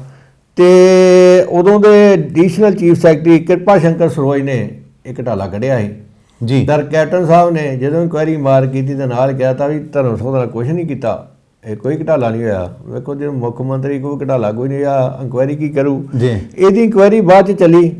ਇਨਕੁਆਇਰੀ ਕੀਤੀ BR Bansal, farmer additional session ਜੱਜ ਹੈਗੇ ਸੀ ਜੀ ਜੀ, ਉਹਨਾਂ ਇਨਕੁਆਇਰੀ ਕੀਤੀ। ਉਹਨਾਂ ਇਨਕੁਆਇਰੀ 'ਚ 6 ਅਫਸਰ ਜਿਹੜੇ ਆ ਗਿਲਟੀ ਪਾਏ ਗਏ। ਉਹਨਾਂ 6 ਦੇ ਉਹਨਾਂ ਜਿਹੜੀ ਆਪਣੀ ਰਿਪੋਰਟ ਸਬਮਿਟ ਕੀਤੀ, ਅੱਗੋਂ ਐਡੀਸ਼ਨਲ ਚੀਫ ਸੈਕਟਰੀ ਨੇ ਉਹ ਰਿਪੋਰਟ ਭੇਜਤੀ ਮਹਿਕਮੇ ਦੇ ਮੰਤਰੀ ਨੂੰ ਜੀ। ਮਹਿਕਮੇ ਦੇ ਮੰਤਰੀ ਨੇ ਉਹ 6 ਅਧਿਕਾਰੀਆਂ ਨੂੰ ਡਿਸਮਿਸ ਕਰਤਾ। ਉਹਨਾਂ ਅਪੀਲ ਪਾਈ, ਡਿਸਮਿਸ ਕਰਤਾ। ਉਹਨਾਂ ਦੇ ਵਿੱਚ ਹੈਗੇ ਪਰਮਿੰਦਰ ਸਿੰਘ ਗਿੱਲ ਡਿਪਟੀ ਡਾਇਰੈਕਟਰ ਜਿਹੜੇ ਡਿਪਾਰਟਮੈਂਟ ਦੇ ਸੀ, ਚਰਨਜੀਤ ਸਿੰਘ ਹੈਗੇ ਸੀ ਡਿਪਟੀ ਕੰਟਰੋਲਰ, ਮੁਕੇਸ਼ ਭਾਟੀਆ ਜੀ ਹੈਗੇ ਸੀ ਸੈਕਸ਼ਨ ਅਫਸਰ ਜੀ, ਅਰਜਿੰਦਰ ਚੋਪੜਾ ਜੀ ਹੈਗੇ ਸੀ ਸੁਪਰਡੈਂਟ, ਰਕੇਸ਼ ਅਰੋੜਾ ਤੇ ਬਲਦੇਵ ਸਿੰਘ ਹੈਗੇ ਸੀ ਸੀਨੀਅਰ ਅਸਿਸਟੈਂਟ ਜੀ। ਤੇ ਚਰਨਜੀਤ ਸਿੰਘ ਤੇ ਰਕੇਸ਼ ਕੁਮਾਰ ਜਿਹੜਾ ਆ ਉਹ ਰਿਟਾਇਰ ਵੀ ਹੋ ਚੁੱਕੇ ਆ, ਰਕੇਸ਼ ਅਰੋੜਾ ਜਿਹੜਾ ਰਿਟਾਇਰ ਵੀ ਹੋ ਚੁੱਕੇ ਆ। ਹੁਣ ਇਹਨਾਂ ਕੀ ਕੀਤਾ, ਇਹਨਾਂ 14 ਇੰਸਟੀਚਿਊਸ਼ਨ ਨੂੰ ਪੈਸੇ ਦੇਤੇ ਜਿਹੜੇ ਅੱਗੇ ਡਿਫਾਲਟਰ ਹੈਗੇ ਸੀ ਜੀ। ਚਾਹੀਦਾ ਤੇ ਉਹੀ ਜਿਹੜੇ ਐਸਸੀ ਸਟੂਡੈਂਟ ਰਿਜ਼ਰਵ ਕਰਦੇ ਆ ਉਹਨਾਂ ਨੂੰ ਸਕਾਲਰਸ਼ਿਪ ਦਿੰਦੇ। ਇਹਨਾਂ ਫਾਈਨਾਂਸ ਡਿਪਾਰਟਮੈਂਟ ਨੂੰ ਸ਼ਾਇਦ ਮਨਜ਼ੂਰੀ ਨਹੀਂ, ਉਹਦਾ ਇੰਸਟੀਚਿਊਸ਼ਨ ਪੈਸੇ ਦੇਤੇ ਜਿਹੜੇ ਪਹਿਲੇ ਡਿਫਾਲਟਰ ਸੀ, ਫਾਈਨਾਂਸ ਡਿਪਾਰਟਮੈਂਟ ਮਨਜ਼ੂਰੀ ਕੋਈ ਨਹੀਂ ਲਈ। ਇਹਨਾਂ ਨੂੰ ਚਾਹੀਦਾ ਫਾਈਨਾਂਸ ਕੋ ਮਨਜ਼ੂਰੀ ਲੈਂਦੇ ਉਹਨਾਂ ਰੀ ਆਡਿਟ ਕਰਾਉਂਦੇ ਜੀ। ਰੀ ਆਡਿਟ ਕਰਾਉਣ ਦੀ ਜਗ੍ਹਾ ਤੇ ਇਹਨਾਂ 9 ਹੋਰ ਇੰਸਟੀਚਿਊਸ਼ਨਾਂ ਨੂੰ 16 ਕਰੋੜ ਤੇ 91 ਲੱਖ ਰੁਪਇਆ ਦੇਤਾ, ਡਿਸਬਰਸ ਕਰਤਾ ਦੇਤਾ ਉਹਨਾਂ ਨੂੰ ਵੀ, ਉਹਦੀ ਮਨਜ਼ੂਰੀ ਕੋਈ ਨਹੀਂ ਲਈ। ਫਿਰ ਜਦੋਂ ਇਹਨਾਂ ਨੇ ਬਾਂਸਲ ਸਾਹਿਬ ਨੇ ਵੇਖਿਆ ਜਿਹੜੀ ਐਡੀਸ਼ਨਲ ਚੀਫ ਸੈਕਟਰੀ ਇਨਕੁਆਇਰੀ ਕੀਤੀ ਉਹਦੇ ਵਿੱਚ ਵੀ ਇਹਨਾਂ ਨੇ ਕਈ ਵਰਗੇ ਪਾੜਦੇ ਹੋਏ ਸੀ, ਗੁੰਮ ਕਰਦੇ ਹੋਏ ਸੀ ਜੀ। ਤੇ ਭਗਵੰਤ ਮਾਨ ਜੀ ਨੇ ਇਹ ਤੇ ਐਕਸ਼ਨ ਲੈ ਕੇ ਇਨਕੁਆਇਰੀ ਦੇ ਐਕਸ਼ਨ ਦੇ ਦਿੱਤਾ ਤੇ ਰਿਪੋਰਟ ਸਬਮਿਟ ਹੋ ਗਈ। 6 ਬੰਦੇ ਡਿਸਮਿਸ ਕਰਤੇ ਆ। ਹੁਣ 6 ਅਧਿਕਾਰੀ ਦੇ ਜੀ ਡਿਸਮਿਸ ਕਰਤੇ, ਬਹੁਤ ਵਧੀਆ ਕੀਤਾ, ਵਾਹ ਤੁਹਾਡੀ ਬੱਲੇ ਬੱਲੇ ਹੋਈ ਆ। ਤੇ ਧਰਮਸੋਤ ਜੀ ਮੈਨੂੰ ਲੱਗਦਾ ਹੈਟ੍ਰਿਕ ਬਣਾਉਣਗੇ। ਤੇ ਫਿਰ ਜਿਹੜੇ ਐਮਐਲਏ ਹੈਗੇ ਆ ਕੋਟ ਫਤਿਹ ਅਮਿਤ ਰਤਨ ਜੀ, ਇਹ ਰਤਨ ਕਾਹਦੇ ਲਈ ਸਾਂਭਿਆ ਜੇ? ਇਹ ਰਤਨ ਤੇ ਵੀ ਤਾਂ ਕੁਝ ਹੋਣਾ ਚਾਹੀਦਾ ਨਾ। ਇਸ ਕਰਕੇ ਵੀ ਇਹਦੀ ਵਾਈਫ ਜੋ ਸੁਣਿਆ ਜਾਂਦਾ ਆਈਪੀਐਸ ਹੈਗੇ ਆ। ਸਰਕਾਰ ਨੂੰ ਲੱਗਦਾ ਵੀ ਸਾਡੀ ਸ਼ਾਇਦ ਬਹੁਤ ਬਦਨਾਮੀ ਹੋਏਗੀ। ਬਦਨਾਮੀ ਤਾਂ ਵੇਖੋ ਜੀ, ਤੁਸੀਂ ਆਪ ਫੜ ਕੇ ਵਿਜੇ ਸਿੰਗਲਾ ਫੜ ਲਿਆ ਆਪ, ਉਹਦੀ ਆਡੀਓ ਅਜੇ ਤੱਕ ਨਹੀਂ ਲੱਭੀ ਕਿਸੇ ਨੂੰ ਜੀ। ਉਸ ਤੋਂ ਬਾਅਦ ਫੌਜਾ ਸਿੰਘ ਸਰਾਰੀ ਸਾਹਿਬ ਆ ਗਏ, ਉਹਦੀ ਆਡੀਓ ਸਾਰੇ ਮੁਲਕ ਹੀ ਛੱਡ ਕੇ ਵਿਦੇਸ਼ਾਂ 'ਚ ਵੀ ਘੁੰਮ ਗਈ। ਤੇ ਬਦਨਾਮੀ ਤੇ ਸਗੋਂ ਤੁਹਾਡੀ ਸ਼ੋਭਾ ਹੋਣੀ ਜੇ ਤੁਸੀਂ ਇਹਨੂੰ ਨਾਲ ਫੜ ਲੈਂਦੇ ਤੇ ਬਦਨਾਮੀ ਨਹੀਂ ਹੋਣੀ ਵੀ ਇਹ ਕਿਸੇ ਨੂੰ ਵੀ ਨਹੀਂ ਛੱਡਦੇ। ਉਹਨਾਂ ਨੇ ਕਿਹਾ ਸੀ ਮੇਰਾ ਭਾਵੇਂ ਘਰ ਦਾ ਰਿਸ਼ਤੇਦਾਰ ਵੀ ਕੋਈ ਹੋਵੇ, ਜਿਹੜਾ ਵੀ ਕੋਈ ਚੋਰ ਹੋਊ, ਜਿਹੜਾ ਕਰਪਸ਼ਨ ਕਰੂ, ਮੈਂ ਉਹਨੂੰ ਛੱਡਾਂਗਾ ਨਹੀਂ। ਮੈਂ ਮੁੱਖ ਮੰਤਰੀ ਸਾਹਿਬ ਨੂੰ ਉਹਨਾਂ ਦੇ ਉਹ ਸ਼ਬਦ ਯਾਦ ਕਰਾ ਰਿਹਾ। ਦੇਖੋ ਇੱਥੇ ਨਹੀਂ, ਇਹ ਬਿਲਕੁਲ ਦੇਖੋ ਨਾ, ਮੈਨੂੰ ਜੋ ਲੱਗਦਾ ਹੈ ਵੀ ਸੀਐਮ ਸਾਹਿਬ ਨੇ ਤੇ ਮਨਜ਼ੂਰੀ ਦੇ ਦਿੱਤੀ ਵਿਜੀਲੈਂਸ ਨੂੰ। ਹੁਣ ਲੱਗਦਾ ਕੋਈ ਇੱਕ ਅਦ੍ਰਿਸ਼ ਸ਼ਕਤੀ ਸੀਐਮ ਸਾਹਿਬ ਦੇ ਪਿੱਛੇ ਵੀ ਕੰਮ ਕਰ ਰਹੀ ਹੈ, ਜਿਹਦਾ ਕਿ ਆਦੇਸ਼ ਕੁਝ ਮੰਨਣਾ ਪੈ ਰਿਹਾ ਅਧਿਕਾਰੀਆਂ ਨੂੰ। ਨਹੀਂ ਤੇ ਕੱਲ ਕਿਉਂਕਿ ਹੋ ਸਕਦਾ ਇਹ ਗੱਲ ਹੋਵੇ ਅਦ੍ਰਿਸ਼, ਕਿਉਂਕਿ ਕੇ ਜੀ ਦੇਖੋ ਪਹਿਲੇ ਵੀ ਜਿਵੇਂ ਅਸੀਂ ਕਿਹਾ ਵੀ ਚੀਫ ਸੈਕਟਰੀ, ਡੀਜੀਪੀ ਵਿਜੀਲੈਂਸ ਤੇ ਮੁੱਖ ਮੰਤਰੀ, ਜਿਵੇਂ ਤੁਹਾਨੂੰ ਵੀ ਯਾਦ ਹੈ ਜਦੋਂ ਸੁੰਦਰ ਸ਼ਾਮ ਅਰੋੜਾ ਫੜੇ ਗਏ ਸਨ 50 ਲੱਖ ਰੁਪਏ ਰਿਸ਼ਵਤ ਲੈ ਕੇ ਆਏ, ਉਦੋਂ ਵੀ ਸਿਰਫ ਤੇ ਸਿਰਫ ਮੁੱਖ ਮੰਤਰੀ ਭਗਵੰਤ ਮਾਨ ਨੂੰ ਤੇ ਡੀਜੀਪੀ ਵਿਜੀਲੈਂਸ ਨੂੰ ਹੀ ਪਤਾ ਸੀਗਾ, ਕਿਸੇ ਨੂੰ ਭਣਕ ਵੀ ਨਹੀਂ ਲੱਗੀ। ਤੇ ਇਹਦੀ ਵੀ ਲੱਗਦਾ ਵੀ ਇਸ ਕਰਕੇ ਭਣਕ, ਕਿਉਂਕਿ ਉਹਨਾਂ ਨੇ ਮੁੱਖ ਮੰਤਰੀ ਨੇ ਆਪ ਕਿਹਾ ਵੀ ਜੇ ਮੈਂ ਕਿਤੇ ਆਪਣੇ ਰਿਸ਼ਤੇਦਾਰਾਂ ਨੂੰ ਕੋਈ ਰੇਤ ਦੀ ਖੜ ਦਾਂਗਾ ਜਾਂ ਕੋਈ ਹੋਰ ਕੰਮ ਦਿਆਂਗਾ ਤੇ ਮੈਂ ਆਪਣੇ ਡੈਥ ਸਰਟੀਫਿਕੇਟ ਤੇ ਹਸਤਾਖਰ ਕਰਾਂਗਾ। ਕੋਈ ਸ਼ੱਕ ਨਹੀਂ ਹੈ ਮੁੱਖ ਮੰਤਰੀ ਭਗਵੰਤ ਮਾਨ ਜਿਹੜੇ ਠੀਕ ਕੰਮ ਕਰ ਰਹੇ ਨੇ। ਭੰਡਾਰੀ ਸਾਹਿਬ ਇੱਕ ਗੱਲ ਦੱਸੋ, ਜੇ ਅਮਿਤ ਰਤਨ ਜੀ ਦਾ ਰੇਸ਼ਮ ਗਰਗ ਨਾਲ ਕੋਈ ਸਬੰਧ ਨਹੀਂ ਤੇ ਉਹ ਸਰਕਟ ਹੋਚ ਕੀ ਕਰਦਾ ਸੀ? ਉਹਨੂੰ ਪੈਸੇ ਉਹਨੇ ਕੀ ਕਰਨ ਨੂੰ ਦਿੱਤੇ? ਉਹਦੇ ਵਾਸਤੇ ਕਿਉਂ ਕਹਿੰਦੇ ਯਾਰ ਇਦਾਂ ਨਾ ਕਰੋ, ਬੜੇ ਸਵਾਲ ਨਾ ਕਰੋ? ਮਤਲਬ ਦੁੱਖ ਹੋਣ ਡਿਆ ਸੀ ਵੀ ਆ ਮੇਰਾ ਬੰਦਾ ਯਾਰ ਇਹਦੇ ਨਾਲ ਕੀ ਹੋਣ ਡਿਆ, ਫਸਿਆ ਤੇ ਮੇਰੇ ਕਰਕੇ ਆ। ਉਹਨਾਂ ਨੂੰ ਇਹ ਤਾਂ ਪਤਾ ਸੀ ਨਾ ਵੀ ਪੈਸੇ ਮੈਂ ਮੰਗੇ ਆ। ਬੜੇ ਸਵਾਲ ਆ, ਗੱਲ ਤੇ ਫਿਰ ਉਹ ਆ ਜਾਂਦੀ ਵੀ ਜਦੋਂ ਸਾਡੇ ਲੋਕਤੰਤਰ ਦੇ ਚੁਣੇ ਹੋਏ ਨੁਮਾਇੰਦੇ ਇਦਾਂ ਕਰਨ ਲੱਗ ਜਾਣਗੇ ਤੇ ਫਿਰ ਤੇ ਮੁਲਕ ਦਾ ਰੱਬ ਹੀ ਰਾਖਾ। ਕਈ ਦੇਖੋ ਸਾਬਕਾ ਮਿਨਿਸਟਰ ਜਿਹੜੇ ਨੇ ਉਹ ਫਸੇ ਹੋਏ ਨੇ ਪਹਿਲੇ ਹੀ ਭ੍ਰਸ਼ਟਾਚਾਰ ਦੇ ਵਿੱਚ, ਤੇ ਕਈਆਂ ਦੀ ਜਾਇਦਾਦਾਂ ਦੀ ਜਾਂਚ ਹੋ ਰਹੀ ਹੈ, ਇਨਕੁਆਰੀਆਂ ਚੱਲ ਰਹੀਆਂ। ਸੁੰਦਰ ਸ਼ਾਮ ਅਰੋੜਾ ਦੀ ਵੇਖੋ ਵਿਜੀਲੈਂਸ ਦੀ ਨੇ ਪੂਰੀ ਪਰਮਾਇਸ਼ ਕਰ ਲਈ ਕੋਠੀਆਂ ਦੀ। ਮਤਲਬ ਇਸ ਕਰਕੇ ਬਹੁਤ ਸਾਰੇ ਸਵਾਲ ਨੇ। ਲੋਕਾਂ ਨੇ ਬਦਲਾਵ ਵਾਸਤੇ ਤੁਹਾਨੂੰ ਚੁਣਿਆ ਸੀਗਾ ਤੇ ਬਦਲਾਵ ਦਿਖਣਾ ਵੀ ਚਾਹੀਦਾ ਹੈ। ਤੇ ਅਗਲੀ ਗੱਲ ਕਿ ਜੀ ਕਰਾਂਗੇ, ਬਿਕਰਮ ਸਿੰਘ ਮਜੀਠੀਆ ਨੇ ਕੱਲ ਇੱਕ ਪ੍ਰੈਸ ਕਾਨਫਰੰਸ ਕੀਤੀ ਹੈ, ਬੜੇ ਤੱਤੇ ਸੀ ਉਹ, ਰੇਤ ਦੇ ਮੁੱਦੇ ਦੀ ਗੱਲ ਕੀਤੀ ਉਹਨਾਂ ਨੇ। ਕੱਟੜ ਇਮਾਨਦਾਰੀ ਦੀ ਸਰਕਾਰ ਤੇ ਜਿਹੜੇ ਸਵਾਲ ਚੁੱਕੇ ਆ ਵੀ ਕਹਿੰਦੇ ਕੱਟੜ ਬੇਈਮਾਨ ਸਰਕਾਰ ਹੈ, ਤੇ ਵੀ ਇੱਕ ਘੁਟਾਲਾ ਜਿਹੜਾ ਕਹਿੰਦੇ ਰੇਤਾ ਦਾ ਹੋਇਆ 400 ਕਰੋੜ ਰੁਪਏ ਤੋਂ ਵੱਧ ਦਾ ਘੁਟਾਲਾ। ਉਹਨਾਂ ਨੇ ਵੀ ਸੀਬੀਆਈ ਜਾਂਚ ਦੀ ਮੰਗ ਕਰ ਲਈ ਹੈ। ਤੇ ਇਹ ਵੀ ਵੇਖੋ ਰੇਤ ਦਾ ਜਿਹੜਾ ਰੇਤ ਦਾ ਕਾਰੋਬਾਰ ਜਾਂ ਰੇਤ ਦਾ ਮਾਫੀਆ ਦੀ ਗੱਲ ਕੀਤੀ ਜਾਂਦੀ ਹੈ, ਇਹ ਕਈ ਸਰਕਾਰਾਂ ਦਾ ਚੱਲਦਾ ਆਉਂਦਾ। ਭੰਡਾਰੀ ਸਾਹਿਬ 2 ਦਹਾਕਿਆਂ ਤੋਂ ਇਹ ਮੁੱਦਾ ਚੱਲਣ ਡਿਆ, ਦੋਵਾਂ ਸਰਕਾਰਾਂ 'ਚ ਰਿਹਾ। ਕੈਪਟਨ ਸਾਹਿਬ ਨੇ ਇੱਥੋਂ ਤੱਕ ਕਹਿ ਦਿੱਤਾ ਸੀ ਵੀ ਮੇਰੇ ਕਈ ਐਮਐਲਏ ਤੇ ਮੰਤਰੀ ਇਸ ਕੰਮ ਦੇ ਵਿੱਚ ਇਨਵੋਲਵ ਹੈਗੇ ਆ, ਉਹ ਰੇਤ ਖਨਨ ਕਰਾਉਂਦੇ ਆ ਤੇ ਕਰੋੜਾਂ ਅਰਬਾਂ ਰੁਪਏ ਲੋਕਾਂ ਨੇ ਇਹਦੇ ਮਾਈਨਿੰਗ ਪਾਲਿਸੀ ਦੇ ਵਿੱਚ ਗੁੰਮਾ ਲਿਆ। ਉਹਨਾਂ ਨੇ ਵੀ ਕਿਹਾ ਸੀ ਮੈਂ ਇਹਦੀ ਫਾਈਲ ਜਿਹੜੀ ਨਾ ਉੱਤੇ ਦੇਤੀ ਹੈ, ਅਲੱਗ 10 ਫੁੱਟ ਤੱਕ ਜਾਂ 20 ਫੁੱਟ ਤੱਕ ਜਾਂ 30 ਫੁੱਟ ਤੱਕ ਮਨਜ਼ੂਰੀ ਹੁੰਦੀ ਹੈ, 100 ਫੁੱਟ ਲੈ ਜਾਂਦੇ ਆ, ਪਾਣੀ ਕੱਢ ਜਾਂਦੇ ਆ, ਉੱਥੋਂ ਦੇ ਲੋਕਾਂ ਦੀਆਂ ਇਮਾਰਤਾਂ ਹਿਲ ਜਾਂਦੀਆਂ, ਖੇਤ ਖਰਾਬ ਹੋ ਜਾਂਦੇ ਆ, ਪਰ ਇਹ ਰੇਤ ਮਾਫੀਆ ਨਹੀਂ ਮੁੜਦਾ। ਹੁਣ ਮਜੀਠੀਆ ਸਾਹਿਬ ਨੇ ਕਿਹਾ ਵੀ ਇਹ ਜਿਹੜਾ ਦਿੱਲੀ ਦੀ ਐਕਸਾਈਜ਼ ਘਟਾਲਾ ਹੈ ਉਹ ਤੋਂ ਵੱਡਾ ਘਟਾਲਾ ਜੀ, ਇਹ 400 ਕਰੋੜ ਦਾ ਰੇਤ ਮਾਫੀਆ ਦਾ ਰੇਤ ਖਨਨ ਦਾ ਘਟਾਲਾ, ਇਹਦੀ ਸੀਬੀਆਈ ਜਾਂਚ ਕਰਾਈ ਜਾਵੇ ਜੀ। ਉਹ ਆਂਦੇ ਵੀ 2 ਖਨਨ ਮਾਫੀਆ ਹੈਗੇ ਸੀ, ਰੇਤ ਮਾਫੀਆ ਦੇ ਸਰਗਣਾ ਰਕੇਸ਼ ਚੌਧਰੀ ਤੇ ਸ਼ੋਕ ਚਾਂਡਕ ਹਾਂਜੀ ਆਉਂਦੇ ਵੀ ਰਕੇਸ਼ ਚੌਧਰੀ ਨੂੰ ਦੇ ਵਿਰੁੱਧ 4 ਮਾਮਲੇ ਪਹਿਲਾਂ ਹੀ ਦਰਜ ਹੈਗੇ ਆ ਜੀ। ਤੇ ਇਹਨੂੰ ਜਿਹੜਾ ਦਿੱਤਾ ਗਿਆ ਮੁਹਾਲੀ ਤੇ ਰੋਪੜ ਦੇ ਵਿੱਚ ਇਹਨੂੰ ਖੱਡਾਂ ਦਿੱਤੀਆਂ ਗਈਆਂ। ਤੋਂ ਆਉਂਦੇ ਵੀ ਮੁਹਾਲੀ ਦੇ ਵਿੱਚ ਅਵੈਧ ਖਨਨ ਦੇ ਵਿੱਚ ਇਹਨੂੰ ਜੁਰਮਾਨਾ ਵੀ ਪਿਆ। ਨਹੀਂ, ਇਹਨਾਂ ਇਹ ਵੀ ਕਿਹਾ ਜੀ ਇਹਨਾਂ ਦੇ ਕੰਟਰੈਕਟ ਰੱਦ ਹੋ ਚੁੱਕੇ ਸਨ ਤੇ ਫਿਰ ਦੁਬਾਰਾ ਰੀਅਲਾਟ ਕਰਤੇ ਇਹਨਾਂ ਨੂੰ। ਇਹ ਪਿਛਲੀ 21 ਦਸੰਬਰ ਨੂੰ ਇਹਨਾਂ ਦੇ ਕੰਟਰੈਕਟ ਜਿਹੜੇ ਆ ਰੱਦ ਹੋਏ ਸੀ ਤੇ 27 ਜਨਵਰੀ ਨੂੰ ਇਹਨਾਂ ਨੂੰ ਫਿਰ ਸੈਂਟਰ ਨੇ ਜਿਹੜੇ ਪੰਜਾਬ ਸਰਕਾਰ ਆ ਜੀ। ਉਹਨੇ ਖੱਡਾਂ ਦੇ ਕੰਮ ਰੀਨਿਊ ਕਰਤੇ ਤੇ ਸ਼ੋਕ ਚੰਡਕ ਜਿਹੜਾ 21 ਦਸੰਬਰ 2022 ਨੂੰ ਇਹਦਾ ਹੋਇਆ ਸੀ ਖਤਮ ਤੇ 31 ਜਨਵਰੀ 2000 ਫਿਰ ਨੂੰ ਇਹਨੂੰ ਰੀਨਿਊ ਕਰਤਾ ਗਿਆ। ਕਿ ਜੀ ਇਹ ਬੜਾ ਮਤਲਬ ਹੈਗਾ, ਜਿਹੜੀਆਂ ਖੱਡਾਂ ਤੋਂ ਪਹਿਲੇ ਰੇਤ ਕੱਢਦੇ ਸੀ ਉਹ ਖੱਡਾਂ ਲੁਧਿਆਣਾ ਜਲੰਧਰ ਤੇ ਨਵੇਂ ਸ਼ਹਿਰ ਦੀਆਂ ਦੇਤੀਆਂ ਇਹਨਾਂ ਨੂੰ। ਤੇ ਇਹਨਾਂ ਦੇ ਵੇਖੋ ਜੀ ਇਹਨਾਂ ਨੂੰ ਆਂਦੇ ਇੱਕ ਜਿਹੜੀਆਂ ਖੱਡਾਂ ਦਿੱਤੀਆਂ 1 ਮਹੀਨੇ ਨੂੰ ਨਵੀਂ ਸਰਕਾਰ ਆਈ 26 ਕਰੋੜ ਦੀ ਇਹਦੇ ਵਸੂਲੀ ਕਰਨੀ ਸੀ, ਹਾਈ ਕੋਰਟ ਨੇ ਕਿਹਾ ਸੀ ਇਹਦੇ ਕੋਲ ਜੀ ਤੇ ਸਰਕਾਰ ਨੇ ਇਹਨੂੰ ਨੋਟਿਸ ਨਹੀਂ ਕੱਢਿਆ ਤੇ ਵਸੂਲੀ ਮਾਫ ਕਰਤੀ ਚੌਧਰੀ ਕੋਲ ਜੀ। ਤੇ ਉਸ ਤੋਂ ਬਾਅਦ ਜਦੋਂ ਨਵੀਂ ਸਰਕਾਰ ਆਈ ਉਹਨਾਂ ਨੇ ਇਹਦੀਆਂ ਜਿਹੜੀਆਂ ਖੱਡਾਂ ਇਹਨਾਂ ਦੀਆਂ ਕੈਂਸਲ ਕਰਤੀਆਂ ਤੇ ਰਕੇਸ਼ ਜਿਹੜਾ ਹੈਗਾ ਚੌਧਰੀ ਇਹ ਹਾਈ ਕੋਰਟ ਗਿਆ, ਹਾਈ ਕੋਰਟ ਜਾ ਕੇ ਤੇ ਇਹਨੇ ਸਟੇ ਲੈ ਲਿਆ। ਨਹੀਂ, ਇਹਦੀ ਇਸ ਤੋਂ ਬਾਅਦ ਨਾ ਉਹਦੀ ਵੀ ਆਇਆ ਆਮ ਆਦਮੀ ਪਾਰਟੀ ਦੇ ਪ੍ਰਵਕਤਾ ਨੇ ਵੀ ਇਹ ਪ੍ਰਵਕਤਾ ਨੇ ਦੱਸਿਆ ਜੀ ਨੀਲ ਗਰਗ ਜੀ ਨੇ ਕਿਹਾ ਵੀ ਕੁਝ ਚੀਜ਼ਾਂ ਕਹੀਆਂ ਉਹਨਾਂ ਨੇ ਵੀ ਅਸੀਂ ਨਹੀਂ ਕੀਤਾ, ਹਾਈ ਕੋਰਟ ਦੇ ਦਿਸ਼ਾ ਦੇ ਆ ਜਾਓ ਵੀ ਇਹ ਅਕਾਲੀ ਤੇ ਕਾਂਗਰਸੀ ਹੀ ਜਿਹੜੇ ਇਹ ਇਹਨਾਂ ਕੰਮਾਂ 'ਚ ਇਨਵੋਲਵ ਹੈਗੇ ਆ, ਅਸੀਂ ਨਹੀਂ ਇਹ ਕੰਮਾਂ ਦੇ ਵਿੱਚ ਇਨਵੋਲਵ ਹੈਗੇ। ਵੀ ਮਜੀਠੀਆ ਸਾਹਿਬ ਨੇ ਕਿਹਾ ਵੀ ਇਹਨਾਂ ਨੇ ਨਵੀਂ ਖਨਨ ਪਾਲਿਸੀ ਕਿਉਂ ਨਹੀਂ ਬਣਾਈ, ਮਾਈਨਿੰਗ ਪਾਲਿਸੀ ਕਿਉਂ ਨਹੀਂ ਬਣਾਈ। ਉਹ ਆਂਦੇ ਜੀ ਸਰਕਾਰ ਨੇ ਨੀਲ ਗਰਗ ਜੀ ਕਹਿੰਦੇ ਸਰਕਾਰ ਨੇ ਰੋਕ ਲਾਈ ਆ, ਹਾਈ ਕੋਰਟ ਨੇ ਰੋਕ ਲਾਈ ਆ ਤੇ ਅਸੀਂ ਨਵੀਂ ਪਾਲਿਸੀ ਕਿੱਦਾਂ ਬਣਾ ਲਈਏ।